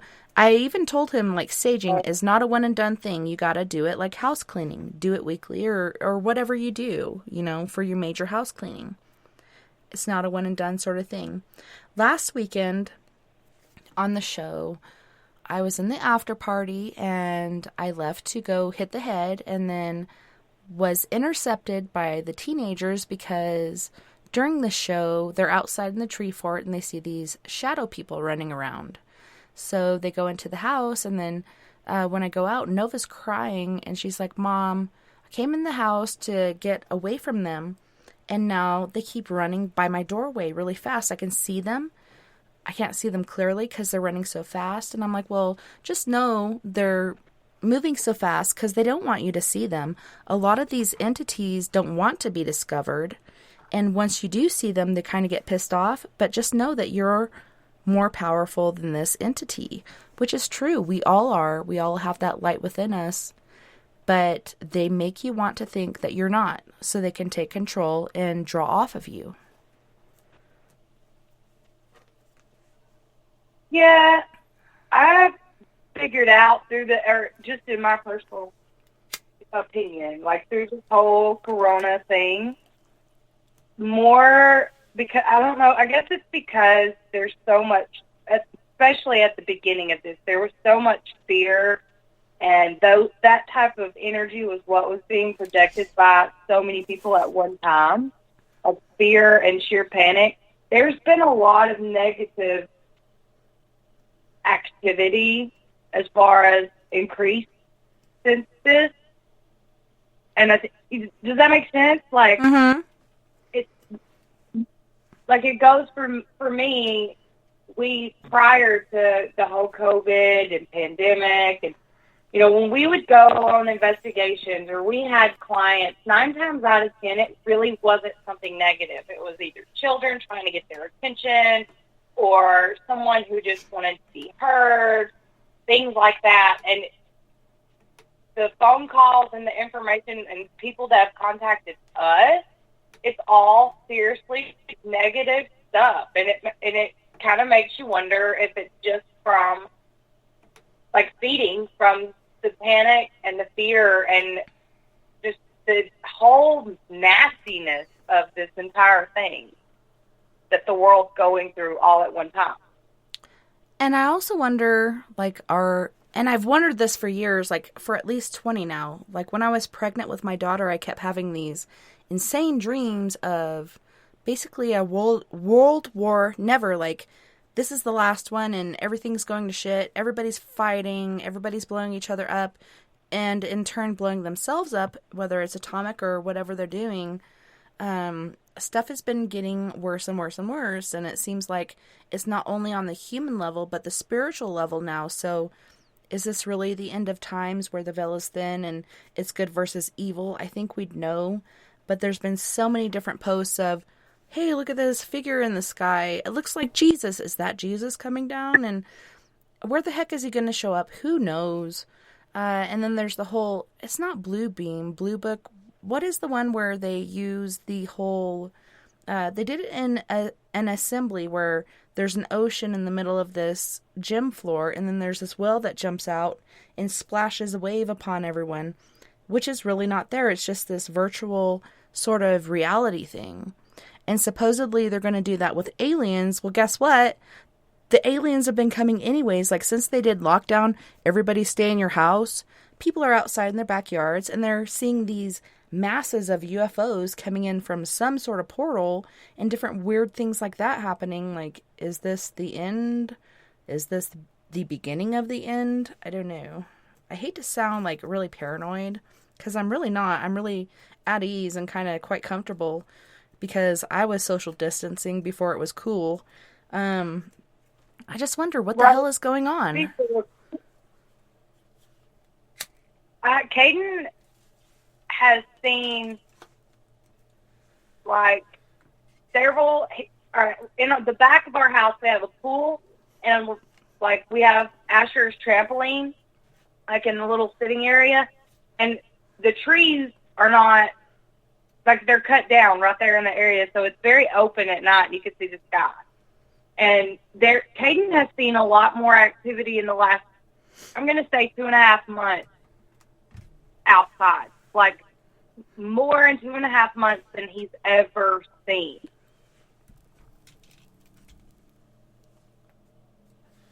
Like, it's That's weird. Yeah, the kids have been seeing a lot of shadow people for sure. I've experienced stuff. Like, the last time I had anything major was Friday the 13th. I think that was March or somewhere, where I had a walk-in, and it wasn't bad. It was annoying. It was some British chick that took over. But it wasn't anything violent. It was just, like, weird.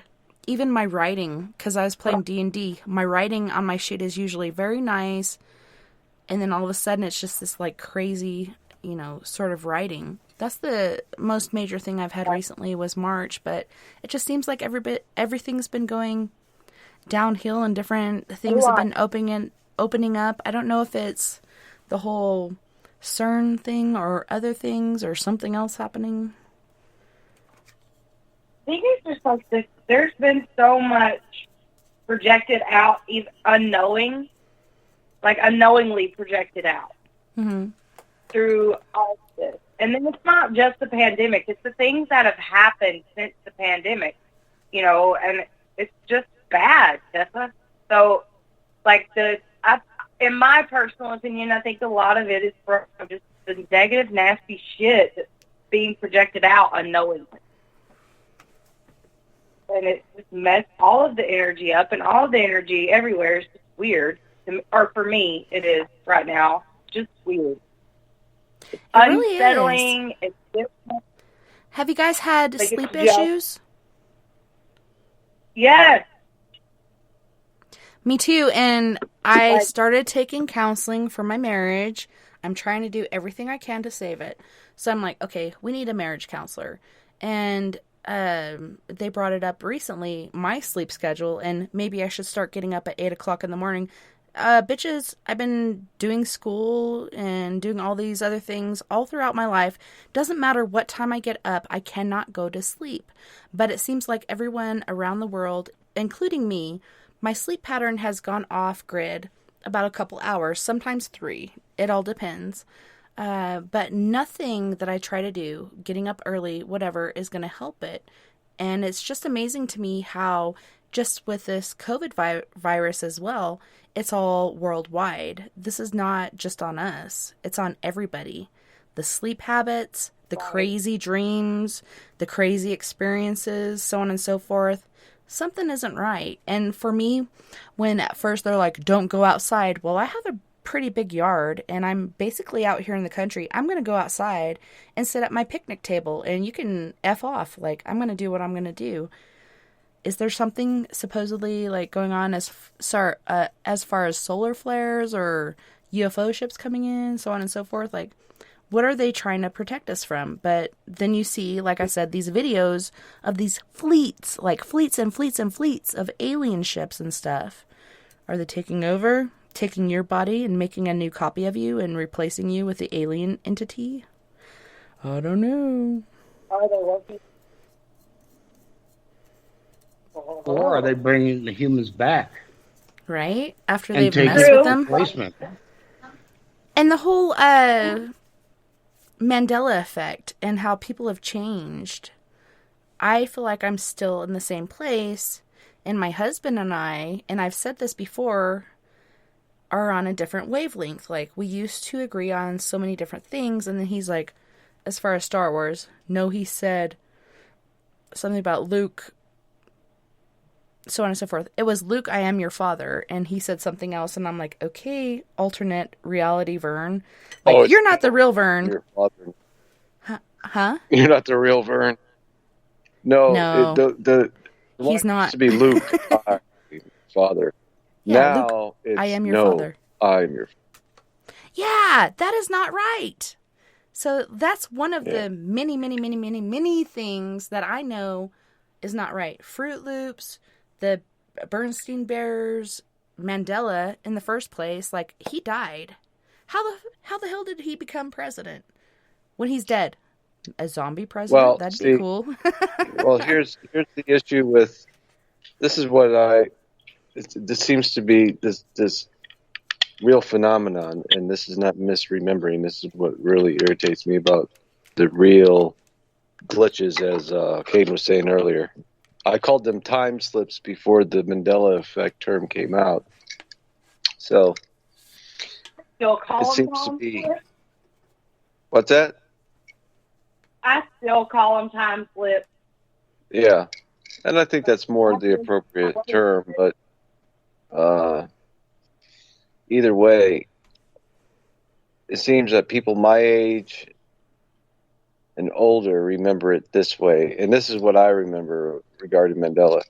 He got released from prison, I think in 94 or 93. I think it was 94, like early 94, and then just in time to run for president, and then he won the presidency and he became president, and then he died right before the end of 1994. And I remember watching his funeral on TV, and I remember the news saying, it's such a shame he was just released from prison. He was only president a short time, and then who stepped in his place until they could have like a re-election or whatever they do. His wife Winnie stepped in as president. That's awesome. That's what happened. And I remembered it all until this Fiona Broom comes along in 2013. And I remember calling Jack Mackerel and saying, "Hey, Jack," I said, "isn't Mandela dead?" He goes, "Yeah, he died in 1994, I think." I said, "What didn't they?" And so we had this discussion. He says, even Bush mentions that Mandela was dead. And, of course, there's that clip of him floating. And there was that huge procession. So many people came out to do, the colorful African thing that they do, and the whole parade and his casket going down. See, drawn I by remember horses that and all mules. happened in the I remember that. I remember it all happened in 1994. It was all sad because he was president less than a year. And it was a sad thing. That's what the news is really emphasizing was, he just got out of prison, man, and to die. And that was the whole thing. And how could you misremember that? I mean, that's like saying, I remember when Reagan's funeral, June of 2004. That's like saying, no, Reagan died in 98 or some cracky like that. Yeah, I don't even remember Reagan's funeral. I'm sorry. Yeah, I remember because I was at my buddy's house and his dad was a Reagan fan. So what picks me up the most is the Monopoly guy. Yeah. And he always had that monocle. He did. He always. Like Mr. Peanut. Oh. I think you're breaking up, Caden, because I can't hear you.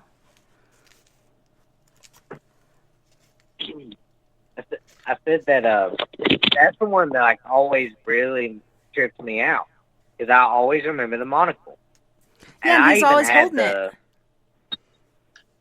Yeah, I even had the game, and specifically he had it on the game too. But I also remember that, everybody always talks about it, but the movie with, what's his name? Sinbad as the genie. Shazam. I remember it. Alakazam. Yeah, I remember it too. And there were so many things in that film that were covered that were Mandela effect, and then he's like, I never played in that movie.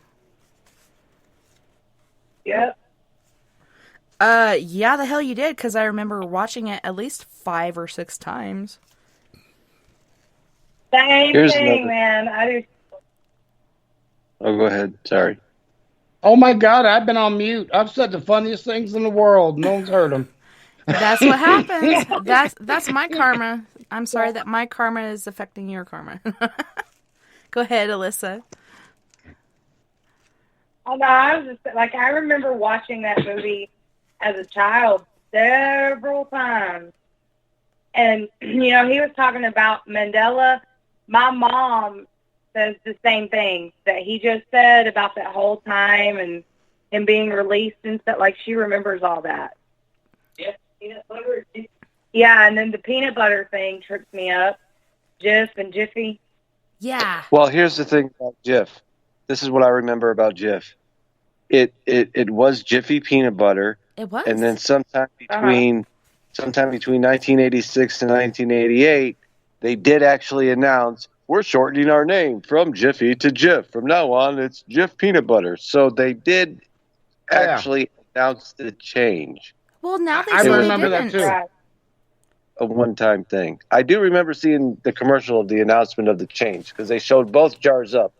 Jiffy, that's now Jif. And then the jar moved over. I remember that because... Yeah. Well, there's even Mounds, Kit Kat, Reese's. Like, there's so many different things that have changed. Fruit Loops, the way they spelled it, and the different things going on with that. Bernstein Bears.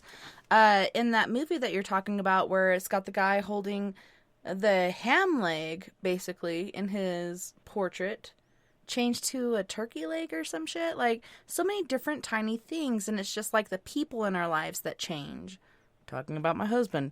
Okay, so they say the smallest little fraction of change will happen, whether it's the color of your eyes, your hair, like different things like that, and your perspective.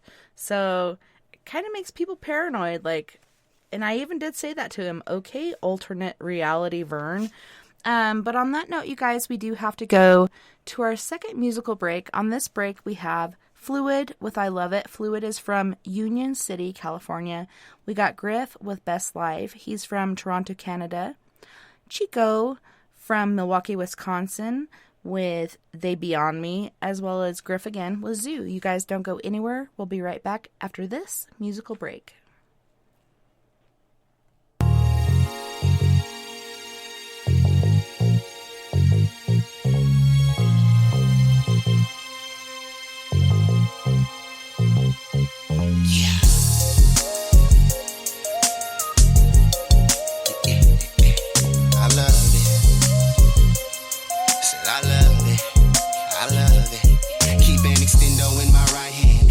In my left hand, I'm ballin', making buckets back to back like I was Stefan. Better yet, I'm Dylan Jackson, so don't treat me like the next man. And I'm kind of a real big deal, so don't be out here second guessing. Anyway, I make my pay and live this California lifestyle. Sunshine, loud packs, and chicks that love to get wild. That's how we do it every day. Slipping, sliding through the traffic on a mission for the day. Clearing marks about my way. Really got no time for y'all today. And all the craziness y'all talk, but never get your story straight. See me out here living great. I don't give a about all that hate. And when it comes to kicking game, I give you all that you can take. Trying to do it big, got no complaints. Every morning eating steak. They say I'm wrong for showing out, but I'ma do it anyway. Plus and thing ain't nothing, bitch, cause I can do it any day. And it don't matter where I go, I always represent the yay. I'm so in love with this lifestyle. Anything I want, I say the word, I get it right now. Boppers used to hate me, now they tell me I'm they tight now. Swagger through the roof, got everybody on my height now. With this lifestyle.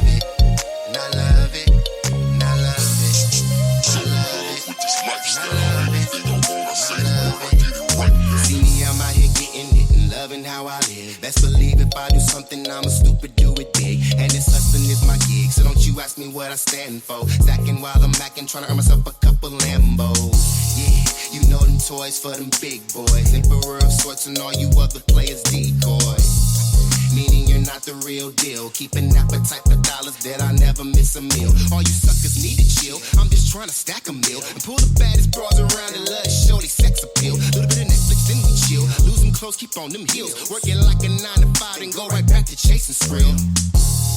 I bring that real, never that phony. BS, y'all be stressing, put it down just like an OG. Perform these cookies, take flight. Some of y'all just out here acting. I'm a boss in real life. I'm so in love with this lifestyle. Anything I want, I say the word, I get it right now. Boppers used to hate me, now they tell me I'm they tight now. Swagger through the roof, got everybody on my height now. So in love with this lifestyle. And I love it, and I love it, and I love it. So in love with this lifestyle. Anything I want, I say the word, I get it right now. Keep it more 100 than a C note. Hall of Fame spitting, representing with these pimp quotes.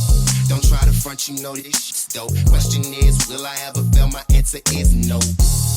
I make this hustling look amazing. Put it down doper than a blunt of purple hazing. Spicy on the mic, I bring the fire like a Cajun. Scoville, making haters sweat when I be blazing. Leaning to the side, haters everywhere.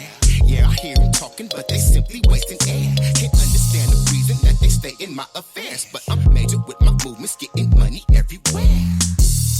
I'm so in love love with this lifestyle. Anything I want, I say the word, I get it right now. Boppers used to hate me, now they tell me I'm they type now. Swagger through the roof, got everybody on my height now. So in love with this lifestyle. I love it, and I love it, and I love it. So in love with this lifestyle. Anything I want, I say the word, I get it right now. So in love with this lifestyle. And I love it, and I love it. So in love with this lifestyle. Anything I want, I say the word, I get it right now.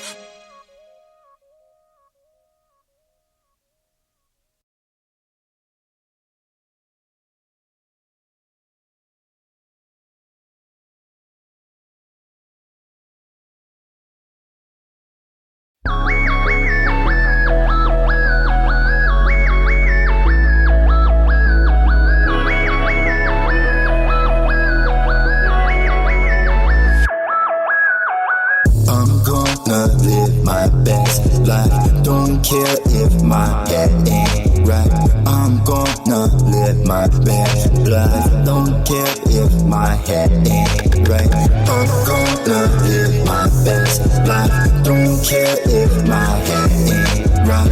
Do you and live your best life. Don't care if my head ain't right. Where you from? Who you with? Are you unplugged? Are you equipped? I do my thing, stay legit. In this world, no one's innocent. VIP, get bottles. One snap of my fingertips. See these haters like blah blah blah, blah blah blah blah, talking gibberish. I'm gonna live my best life. Don't care if my head ain't right. I'm gonna live my best life. Don't care if my head ain't right. I'm gonna live my best life. Don't care if my head ain't right. Do you and live your best life. Don't care if my head ain't right. Rolling and rolling and rolling SUV. Rolling and rolling and rolling with my homies. Rolling and rolling and rolling SUV. Rolling and rolling and rolling with my homies. I'm going to live my best life. Don't care if my head ain't right. I'm going to live my best life. Do you live your best life? Do you live your best life? Do you live your best life? I'm going to live my best life. Don't care if my head ain't right. I'm going to live my best life. Do you live your best life? Do you live your best life? Do you live your best life? I'm gonna live my best life. Don't care if my head ain't right. I'm gonna live my best life. Don't care if my head ain't right. I'm gonna live my best life. Don't care if my head ain't right. Do you and live your best life. Don't care if my head ain't right.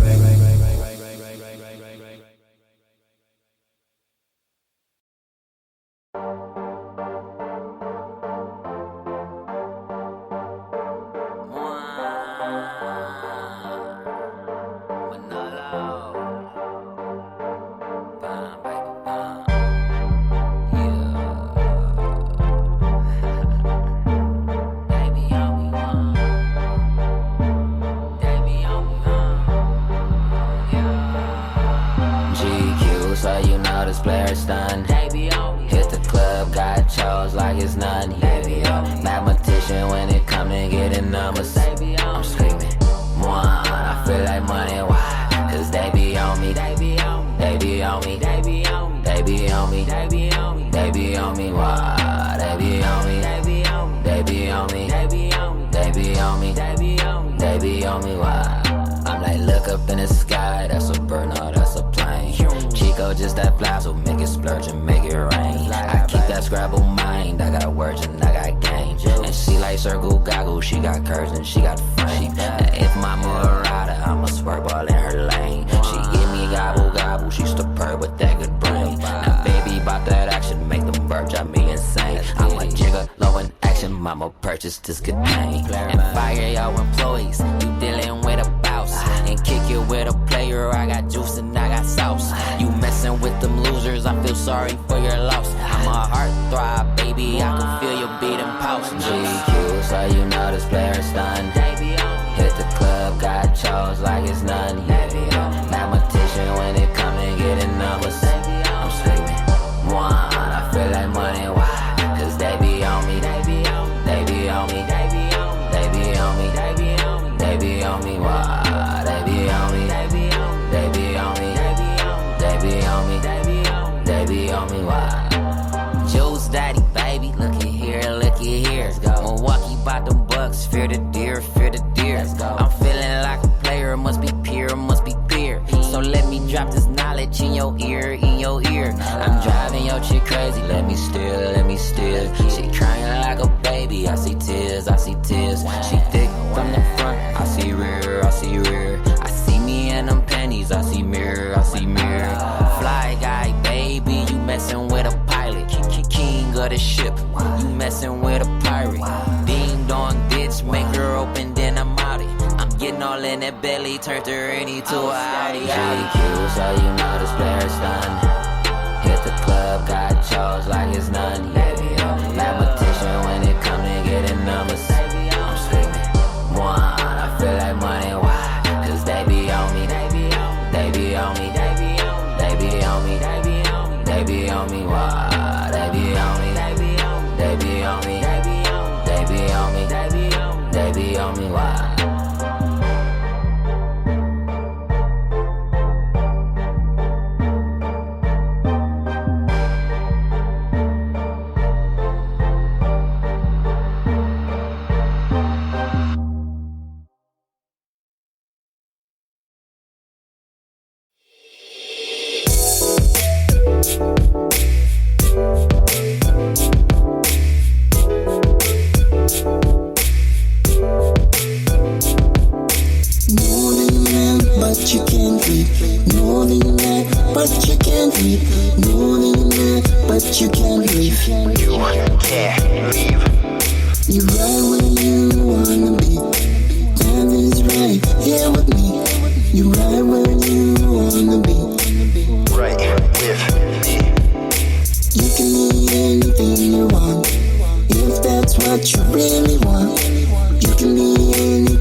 She was a loompa, now her body super duper. Getting a lot of attention she was never used to. Hitting me up like I was Uber. Got a few miles, so I guess she's a cougar. Be a winner, never seen her with a loser. Gorilla talk, ooga booga booga. Scuba, tuba, diver, I'm a rider. Getting cider, sweet like cider. Fighter, rider, neither wants to get it going. Know it, hold it, fold it, blow it. Wait, I'm joking. Cages broken from these beasts. From down east on the streets, it's a zoo. All I want to do right now is leave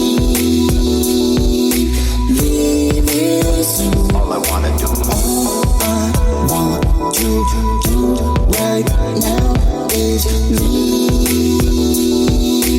Me miss you for good.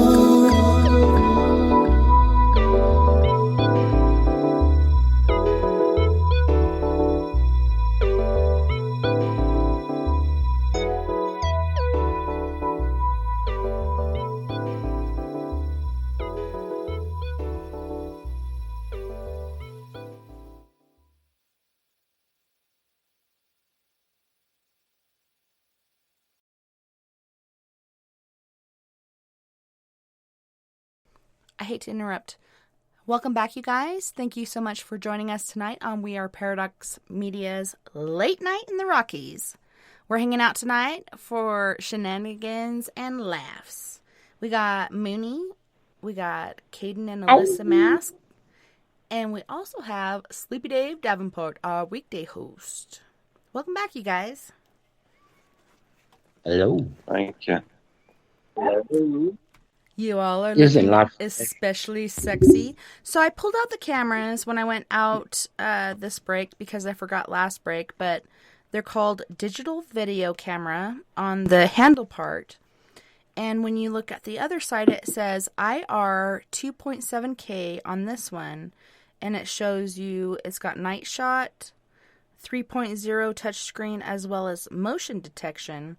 And this one's a 30.0 megapixel camera. And then the second one I have is a DVC as well, which is digital video camera. And on the other side, it says IR, which stands for infrared. Then it's got the FHID, high definition, 1920 times 1080 pixels, motion detection, high definition screen, 16x digital zoom, 24.0 megapixels still image recording. But these things work really good, and I actually did, sorry, I just opened the screen so it automatically turns on, but I did just order a little tiny light to go on one, and then I have my infrared and UV light to go on the other, so I'm pretty excited. And like I said, I spent under $500 for two, and you can use whatever size card you want to, and these cameras also come with 2 batteries, so they're ready to go. Make sure you put your batteries in your pocket to put it in for, I think it's after an hour and a half or 2 hours of recording, you have to put another battery in. But these were such a good investment considering back in the day what infrared and night vision cameras would cost. It was insane, still is. Now, I didn't want to mesh up here, but you said infrared and UV on one of them. You said UV on one of them. Oh, it was Does it a have light. infrared also? It was a light that you can put on the top, and it's got Okay. infrared around the sides and then UV in the center. And when I got it from Ghost Hunter Store, it was supposed to be, you can click a button, do UV, click a button, do IR, click a button, do both, or click a button, turn off. And it's just a one and done. You click a button, it's IR and UV.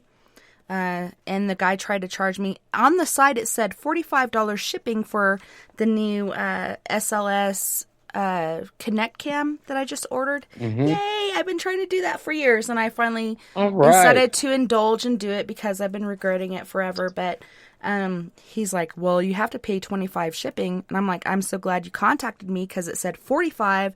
Hell no, if I'm going to spend $400 on this thing, am I going to spend $45 in shipping? And you guys still haven't sent me my right light, so maybe you'll work with me. So still waiting to hear back from Dave Julian from the Ghost Hunter Store. But these were a really good investment. I found them on Amazon, and they work really, really good. They pick up everything you want it to. I think it's about a 10-foot distance thing that you can see with the IR light, but if you put this thing on top of your camera as far as the IR UV light, it'll go further. Or the little light that you can buy for like $30. That's a regular light, but I'll try to stay in the IR or UV status. I want to. Very cool. I have Sorry, Caden, I couldn't hear you. I said I want to buy your parrot. That goes anymore. Not like that. Oh, the old ones? Yeah, they don't. You know the one that it's got the light in a circular motion? They don't make them like that anymore. The 5 or 10 sticks on top. Yeah, it's weird. To find the older ones, you can go on Amazon and find them, and some people charge like $100 and something and more. It just depends on what, and it's hard to know what you're going to get, but a lot of them have return policies, which I'm returning a knobby cord that I ordered for my daughter because I ordered the wrong one, and it's giving me till September something, so I can do it free shipping, return it because I ordered the wrong thing. But these older cameras really do work really good, and I think they do have a further distance than the new ones, but if you're going through buildings and different things like that, these cameras that I just ordered are perfect. See, we're going back mainly old school, not an SLS. I think the only thing equipment-wise that we're really going to add is, unfortunately, one of my hands was stolen at an event. I get another handheld, and then I will probably end up getting that's for Facebook Live. I mean, because it's so cool. It's like clear. And the night vision on it is out. Yeah. So we'll probably get one of those. But I don't with the backup. I don't like it. I play with models, but I don't like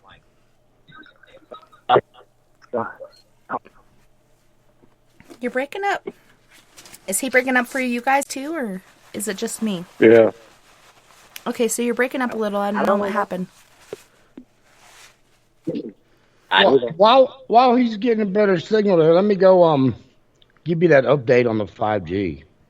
When I was going through Verizon and stuff, Verizon concentrates just on the major cities. They got like 35 major cities, and that's what they concentrate on, 100% coverage on that kind of stuff. Then I went over to, Sprint and T-Mobile merged just a while back. And Sprint had been dumping all their stuff into covering the United States big time on 5G. And basically, when a company does that, their stock value drops way down because they overextend themselves and go into debt and stuff like that, buying all this equipment and installing it and all that kind of stuff. It's one of those things. And then so T-Mobile, who's been just pumping out the 4G, and it only has a few cities and stuff like that with 5G, they've got all that money coming in and not putting it out on anything, so they're bringing it all in. So they're cash heavy, so they can go ahead and pick up Sprint. So they bought them. So they merged the two. But, T-Mobile's the one that was, bottom out. So, but they got coverage like everywhere. 5G coverage like everywhere in the United States now because of the two of them. Yeah, it was Sprint who covered everybody. And so when you look at 5G, they've got a great deal of the U.S., and chances are even in Mississippi, depending on whereabouts, unless you're in some of these few little spots, you're covered. So you're being affected. This whole route that I take on the bike route is covered except for the Goose Reserve and the place I go up. They're way up there. And there's a couple little spots right in the area that we were talking about. It's right in that area and around it that are out of 5G.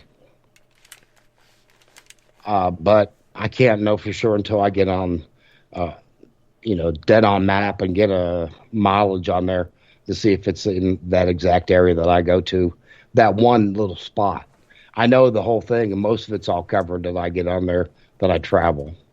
But there's just a couple dots in there that are, not covered by 5G, just 4G. But that spooked me out whenever I looked at some of the stuff the amount of coverage they have.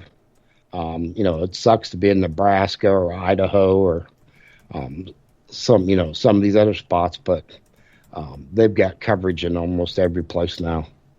And so yeah, you guys, you've lost the war already. Your brain's been fried by 5G and you didn't even know it. 5G destroys your molecular structure. It causes cancer. It causes trees, plants, animals, humans, everything to internally self-destruct.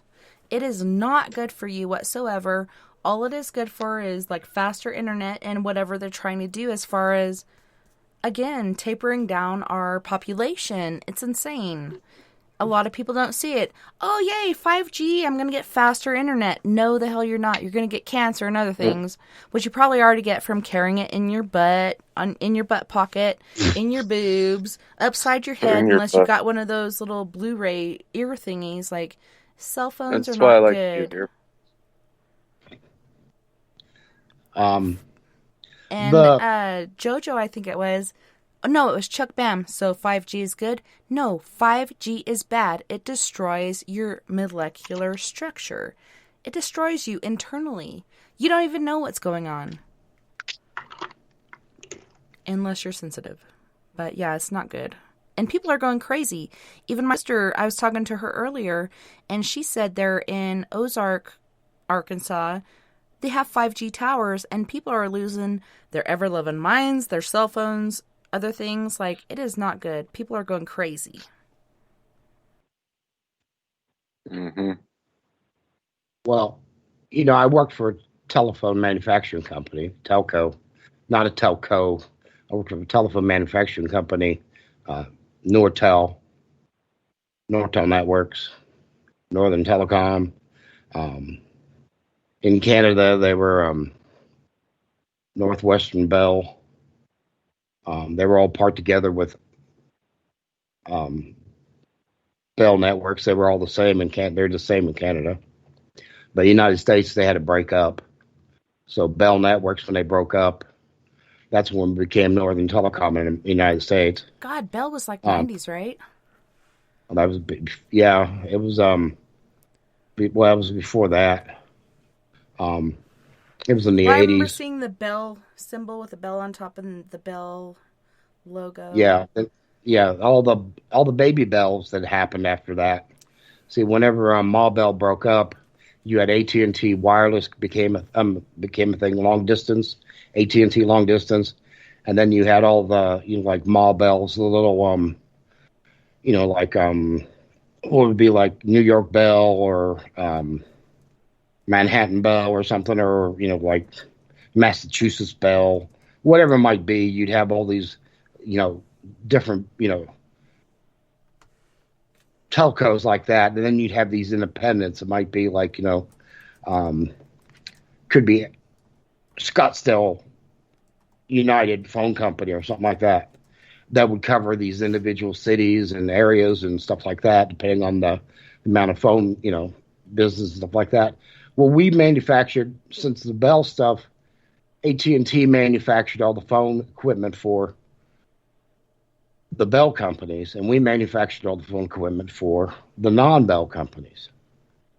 But we were owned by the Canadian company that was still part of Bell. So anyways, this is such a long, crazy thing. But anyways, it was called LTE, the main part of the switching that we did, the central switching that became the backbone for the internet. Okay? And what it was called LTE was long-term evolution. And for the most part of my career there, I was there for 15 years.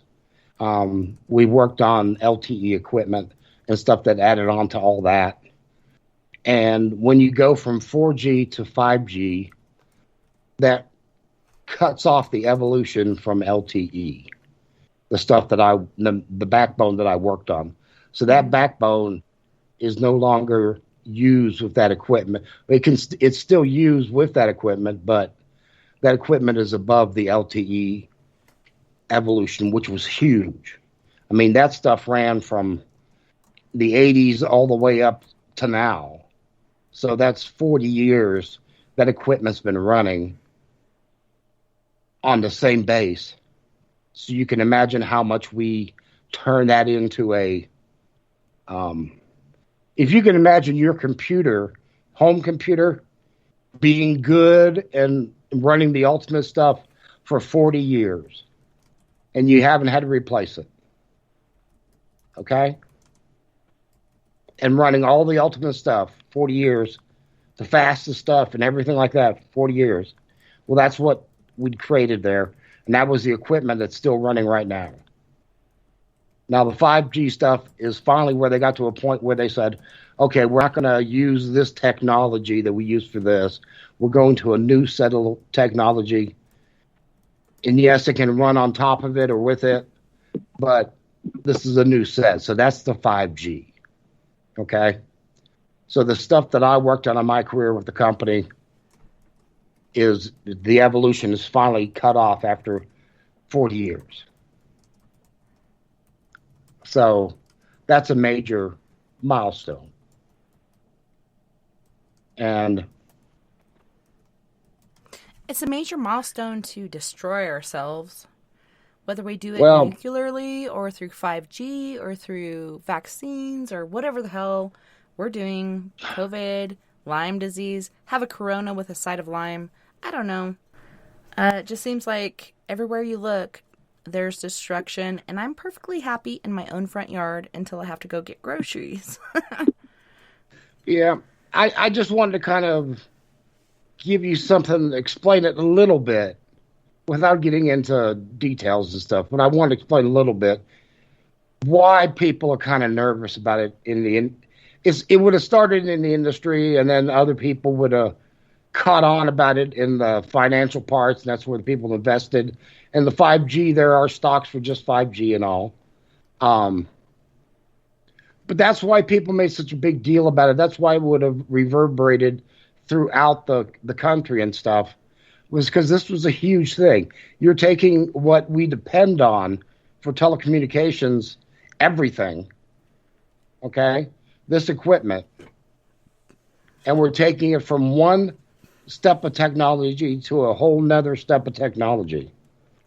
So that's why it would have been something that scared people. Okay? And from just that idea that they were worried if things were going to work right, or if they were going to be, if it was going to be AI or something like that. I'm sure there were, conspiracy AI theories and me. kinds of, all kinds of stuff like that, or what else it might have been. But that's why people would have taken this seriously in the first place, and kind of made it a creature.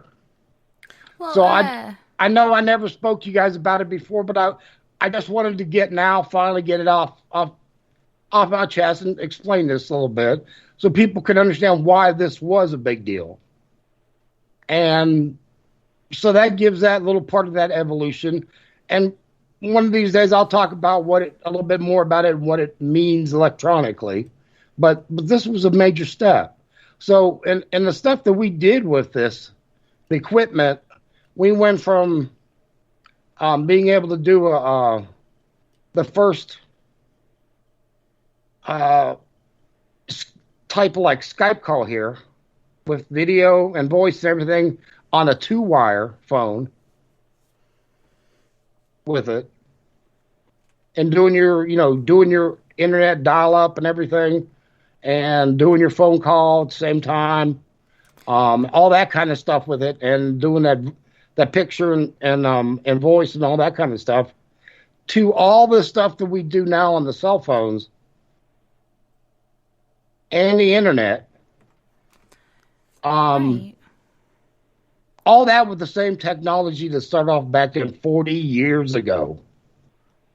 I know, and Okay. It's so crazy how far we've come in 100 years. We're at the mechanical stage, and then all of a sudden, within, what was it, like 60 to 80 years, we're on cell phones and shit.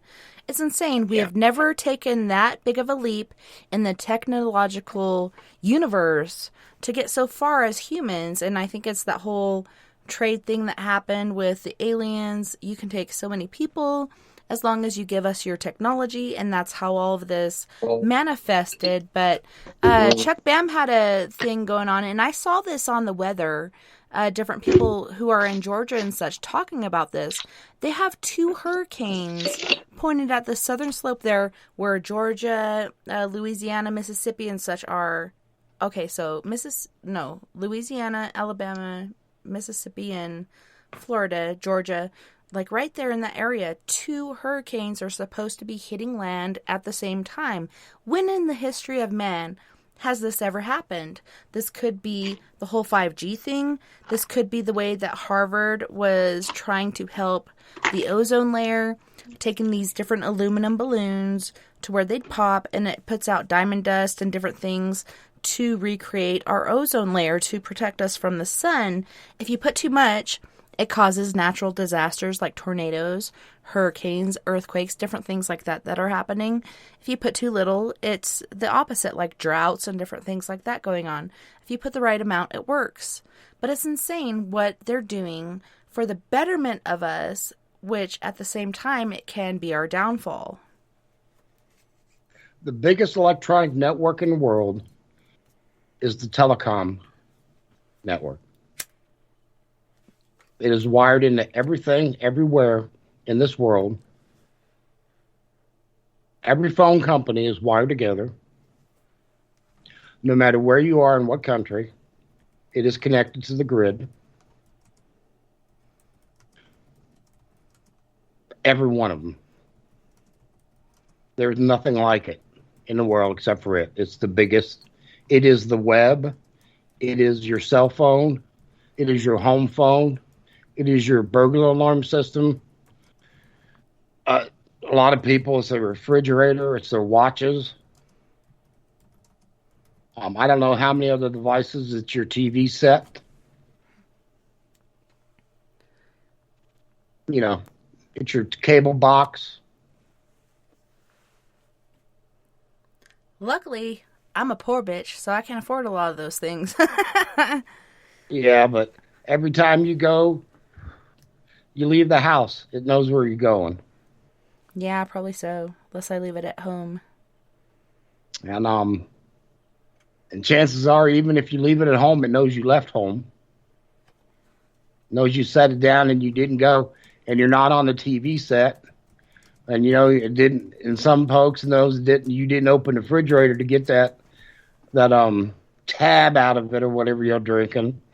And it knows so much about you that it's just silly. And yeah, JoJo the Slap Boy was saying also, all phone companies are on each other's towers. They're sharing. But look at how many different satellites they're putting down. Like Elon Musk and other people, they're putting all these different satellites out there. What exactly are you doing? What's going on here? Is this like Space Wars where they're shooting down each other's satellites? There's one that I watched with the guy from The Office, the main character, where he's in this certain academy and he's leading it for Space Wars, like the new Space Force. And all of a sudden this Chinese SSI, satellite where it's carrying people comes along, goes out, snips the wings off this new satellite so it's no longer productive. Like, I can see this happening in space. Different people trying to cut each other off because they want to be the leading role in the internet or whatever the heck is going on.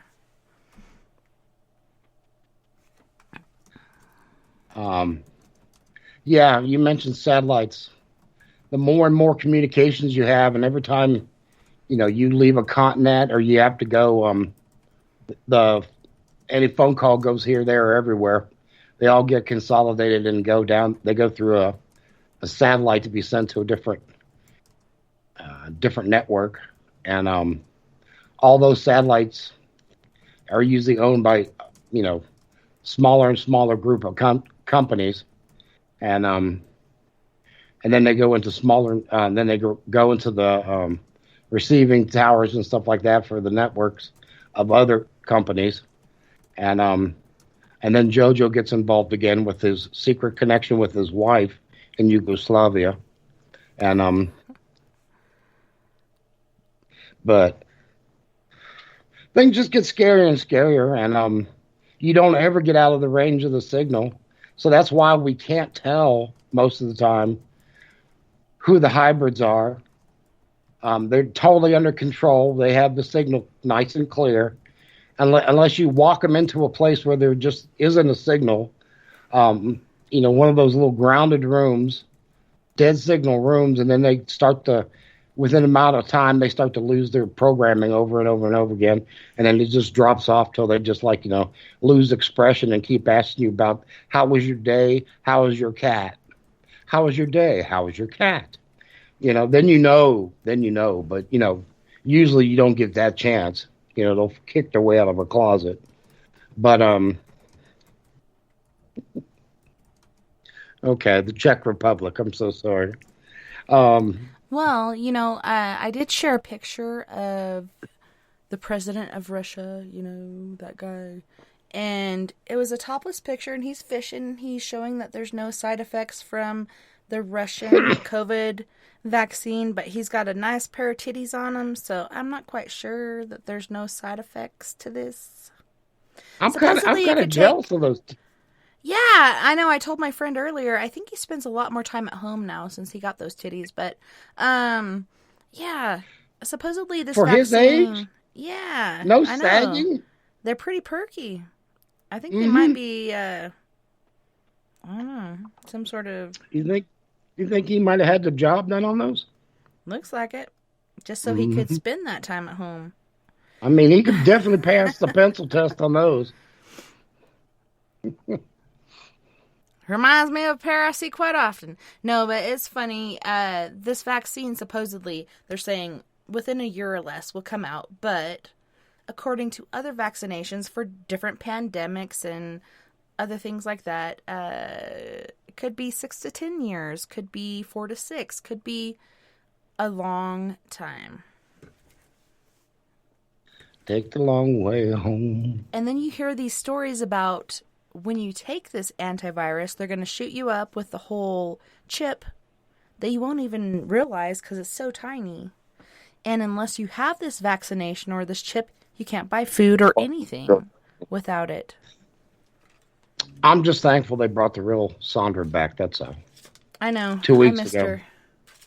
And just here, out in the woods, painting that fence. I can't wait till she finishes my Hillary suit, My Killary suit. I need my Killary suit because I'm about to go to war. I'm just kidding. I love Sandra. She's my sweet sister. Sandra who? And her name was Cassandra. And that's where Lily butts in and says, Mom, use your pretty voice. That was my pretty voice. No, it wasn't. Your voice is always pretty. Aw, thank you. Well, you're always handsome, and Alyssa's always so freaking gorgeous, and I don't give a F what anybody says. And it really blows my mind, okay, so my daughter's going through all these challenges. She's so much more mature than kids her age, so she doesn't get it. She cannot relate to them. Why are they being assholes? Why are they doing this? Why are they doing that? Why are they making me the butt of the jokes? Or, she's feeling so left out, and that's how it is, even in the real world. And I'm like, nobody, at the same time is going to like you at the same time. Only the good people, but... consider school like a learning device for going to your job. Your boss is probably going to be an asshole unless you work for yourself. Then you could be a major asshole. But, life really isn't that easy. Life is hard, and it's hard to get through it, and it's hard to see sometimes who are your friends and who are not, and who's going to fucking put you on the freaking sacrificial plateau, or who's going to do certain things to you. You would never guess it sometimes. You'd think, this is my best friend, and then all of a sudden they're chopping your head off and just trying to take your power like Highlander. Give me a freaking break, dude. You think you're so big and bad because your numbers, and this particular person, their numbers went up exponentially over a very short amount of time. Exponentially over a very short amount of time. And then they're going to pull this shit. Little does he know this is going to kick him in the ass. There's a lot of people that aren't going to like this particular person after this. And I feel bad because I did send this particular person a crystal for this certain box that they use that doesn't do the thing. It like cuts that out. And then there's certain voices come through, and I did send a crystal for that. I did get a t-shirt, which I have not worn out of loyalty to you and Alyssa. But, you know, I just want to let you guys know, don't let these assholes get you down, because there's so many of them out there that want to get us down, to keep us from doing what we need to do, to help others and to clear their houses or to raise them up or whatever the purpose may be. Like, they can kick rocks, and we're going to keep doing what we're doing. And I'm so glad you guys are so hardcore and vigilant, and you're keeping going. But at the same time, I realize it is freaking hard, because I'm going through something like that myself on the home front. But you just got to keep swimming, got to keep moving. Don't let the a-holes or the peanut gallery get you down. Just keep doing your thing, because you guys are amazing. And I can say that from the bottom of my heart. Like, even before I met you guys, Caden and Alyssa, you guys are amazing. And I'm so proud of you guys for what you're doing. And all the struggles we go through in our life is to make us stronger, so we can help others better. Right. Absolutely. You know, we never, with that whole mess, it didn't get underneath my skin, because my mom taught me at a very young age, it's none of my business what other people think about me.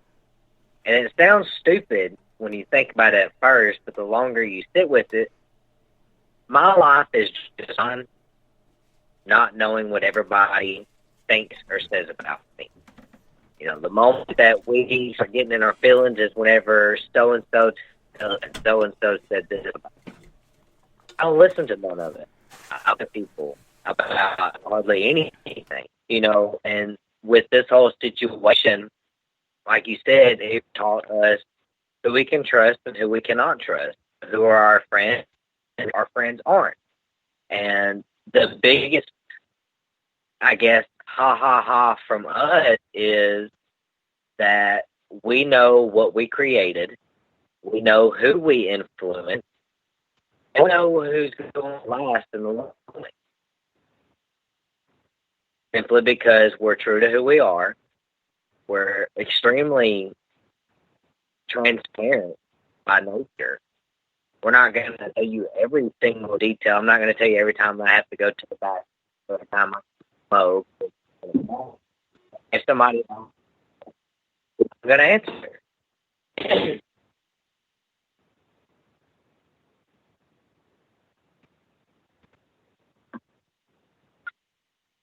So,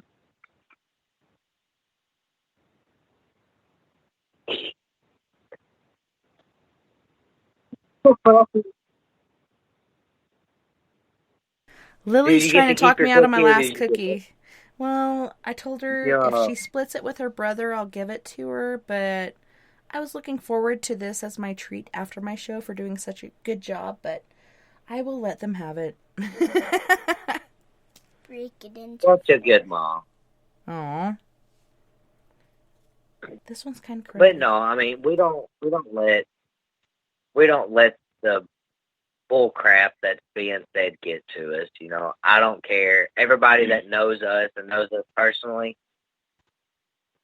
they know what's true and what's not. And if that's literally the only bullets that anybody can throw at us, and they can throw them to the cows come home. But it's not hurting us. It's not hurting us because everybody knows.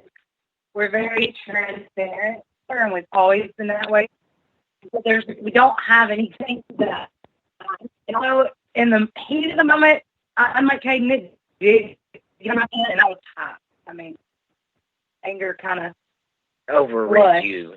However, it's just because it was so nasty, I guess. Seeing how people can be so nasty just hurts me. But then I got to really thinking about it. Like they said, we're extremely transparent. So it's also kind of humorous to me because when you're like that, don't have anything to hide. There's not anything that somebody can throw at you or throw out publicly about you that can hurt you because you are so transparent. Like, everybody already knows. It's out in the open. Well, yeah, and at first, the initial stab really, really does hurt because you're like, wow, I thought that was my friend. I thought that was somebody that I can confide in and count on. And then all of a sudden you realize it's something else, which happens to all of us in this field. But, you know, like I said, it just helps us to be stronger.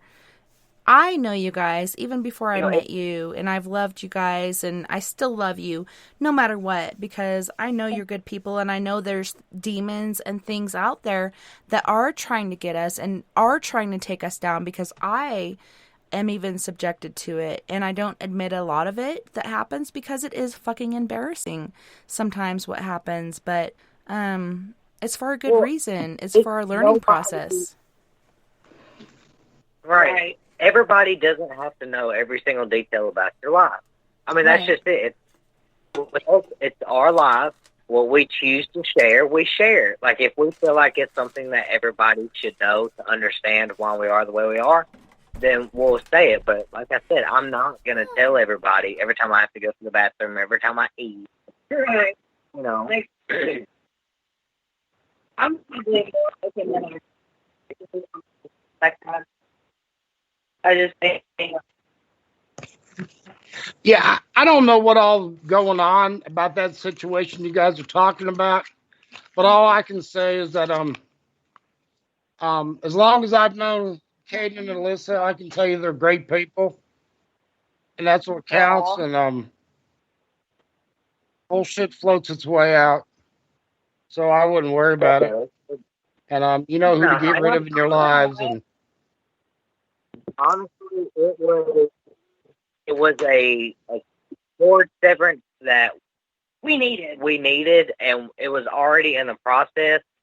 They just finished ripping the Band-Aid off. I was trying to do it at a very slow pace to break away from all the negativity, and it ended up coming to a head, and that's fine. That's what needed to happen, and it happened. And you know, right now the whole thing is, which is even more comical to us, is, you know, I took down the page and I revamped it because I didn't want anybody else's content on our page except for us. So instead of me spending hours deleting a whole bunch of nonsense, I was like, screw it. I took it down and I revamped the page. No, we don't have the 2,500 followers that we had for a reason. I'm not sharing our stuff to all these paranormal pages. I'm not doing that. We're not doing lives. We're not doing free readings. We're not doing any of that. We have our very loyal 30 people that come on every now and again when we do a live, and that's all I care about, because those 30, I can tell you their first and last name, if they're married, if they're single. I can tell you at least 5 facts about their personal life, because over the past year and a half, we made sure that we tried to get a personal development with our followers, because that's the type of we want to be. I'm not in this for fame. I'm not in this for views. I don't care if you have 30,000 followers on your page. How many of them do you personally know have a personal connection with? That's what I care about. I know, and I feel so bad because I can't catch a lot of live shows because during the week I am not on Facebook. I'll go on at night when I go to bed and check my messages because I'm trying to be fair to my family that bitches about my show, which I do on the weekends.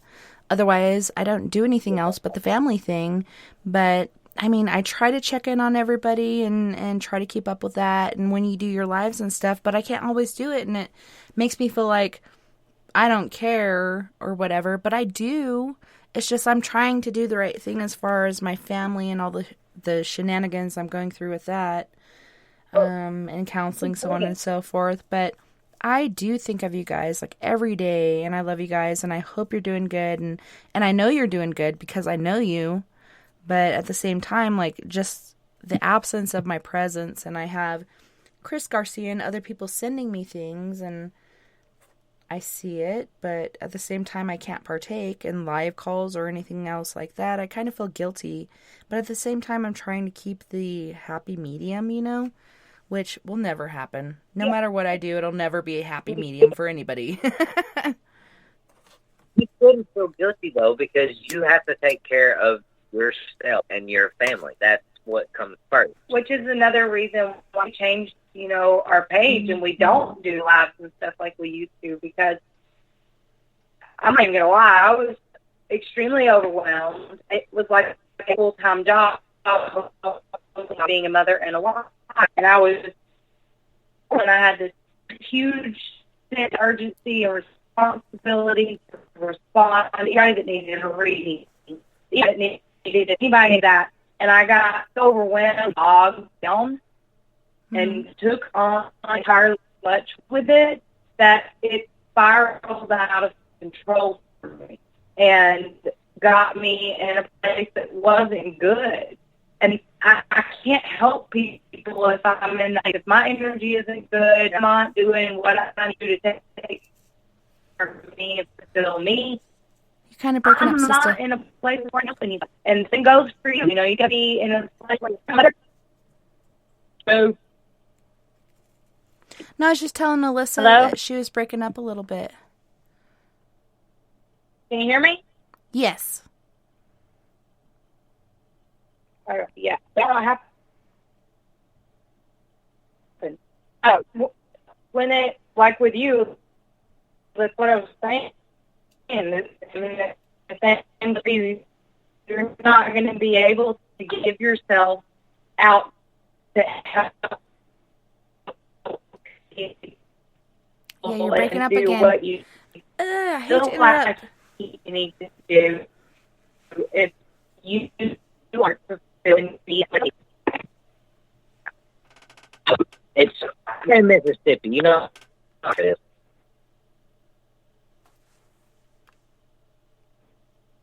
Yeah, I don't know if three bars. Yeah, I don't know if it's the distance or whatever. Like, generally, like today, I finally talked to my sister after a while because she wasn't taking my calls and not calling me back, so on and so forth. Finally got to talk to her, and then most of the way through the conversation, she's like, I can't even hear a single word you're saying. And it was when I was talking about the 5G and the different things that happened with that, it started breaking up. I think it's when the important parts of what you're trying to say are trying to come through that things start to break up. It's like, I don't know if it's the universe or something else trying to work against you. It's got to be something else, because the universe, you're part of it. It's got to propel you. I don't know what the hell it is, but damn you, COVID.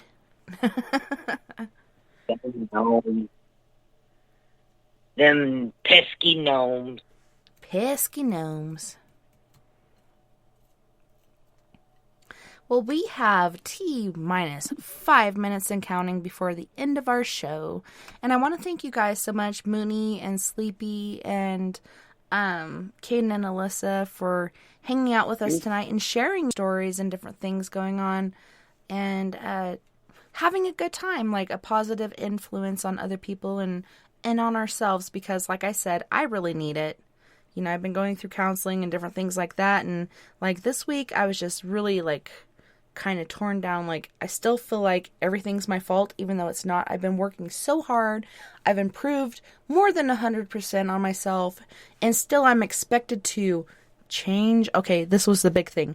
Change my sleep schedule. You want me to wake up at 8 o'clock in the morning so I go to bed earlier? Okay, do you not realize I went through elementary school, junior high, and high school, and then the military, where you have to wake up super freaking early? Still, I would not sleep like a regular person. This is not going to help anything. So I was really overwhelmed with that. But I really appreciate you guys and all the things that you do to... Dad said no. Oh, to help us and help each other. And I'm sorry, Lily just came in. Dad said no to the cinnamon sugar toast. What a party pooper. Cinnamon's good for you. Party poop. Right? Wow, wow. Sugar's not. Well, tell him to cut up a piece of that watermelon. What watermelon? It's in the fridge. Nice and chilled. But Alyssa and Caden, can you tell our listeners how to find you? Yes, you can find us on Facebook at Southern Ascension, and my phone number and email is on there, so feel free to call it out. Mooney, Hello. how can our listeners find you? They can always find me on my Facebook page at Moonlight, Licht, or Moonlight Investigations, either one. That's MOONLICHT Investigations. And what the heck? Mm-hmm. We are Just Paradox dream about Media. Dream about me. Find me at Paradox Media. I like to post there a lot. And it's a very interesting page. Beautiful page. With a beautiful host. Oh, well, thank you. And I love what you've done with the cover page. And it just, like, gets more and more in detail. At first I was like, what the hell is going on? And then I see more and more stuff being added. It's very provocative. Slee Dave Davenport, our weekday host. How can our listeners find you? Oh, just my name on Facebook, pretty much. Mm-hmm. We are Paradox Media also. Spreaker. Fantasy word. Go ahead, Caden. No, I was just saying he's a fantasy word. Me? Oh. That's pretty much it. That's all I really, I don't have a email per se. I don't have anybody knocking down my email door, so it's the easiest way, really. You gotta put a little pin note on there that says knock 3 times and then you'll answer. But thank you guys so much again for being my friends and hanging out with me tonight and sharing your experiences and the different craziness going on in the world today on Late Night in the Rockies. It was really a great pleasure having y'all. It was fun. Thank you. Blessings. Blessings and Donuts by Mooney. And thank you to all of our friends on We Are Paradox Media's Facebook, Spreaker, Twitter, Periscope, iHeartRadio, and wherever else beyond the Omniverse you're listening tonight. I had a wonderful time, and I can't wait to do it tomorrow night when we have Mr. Bill Hauser, Surprise Sunday, Bill Hauser with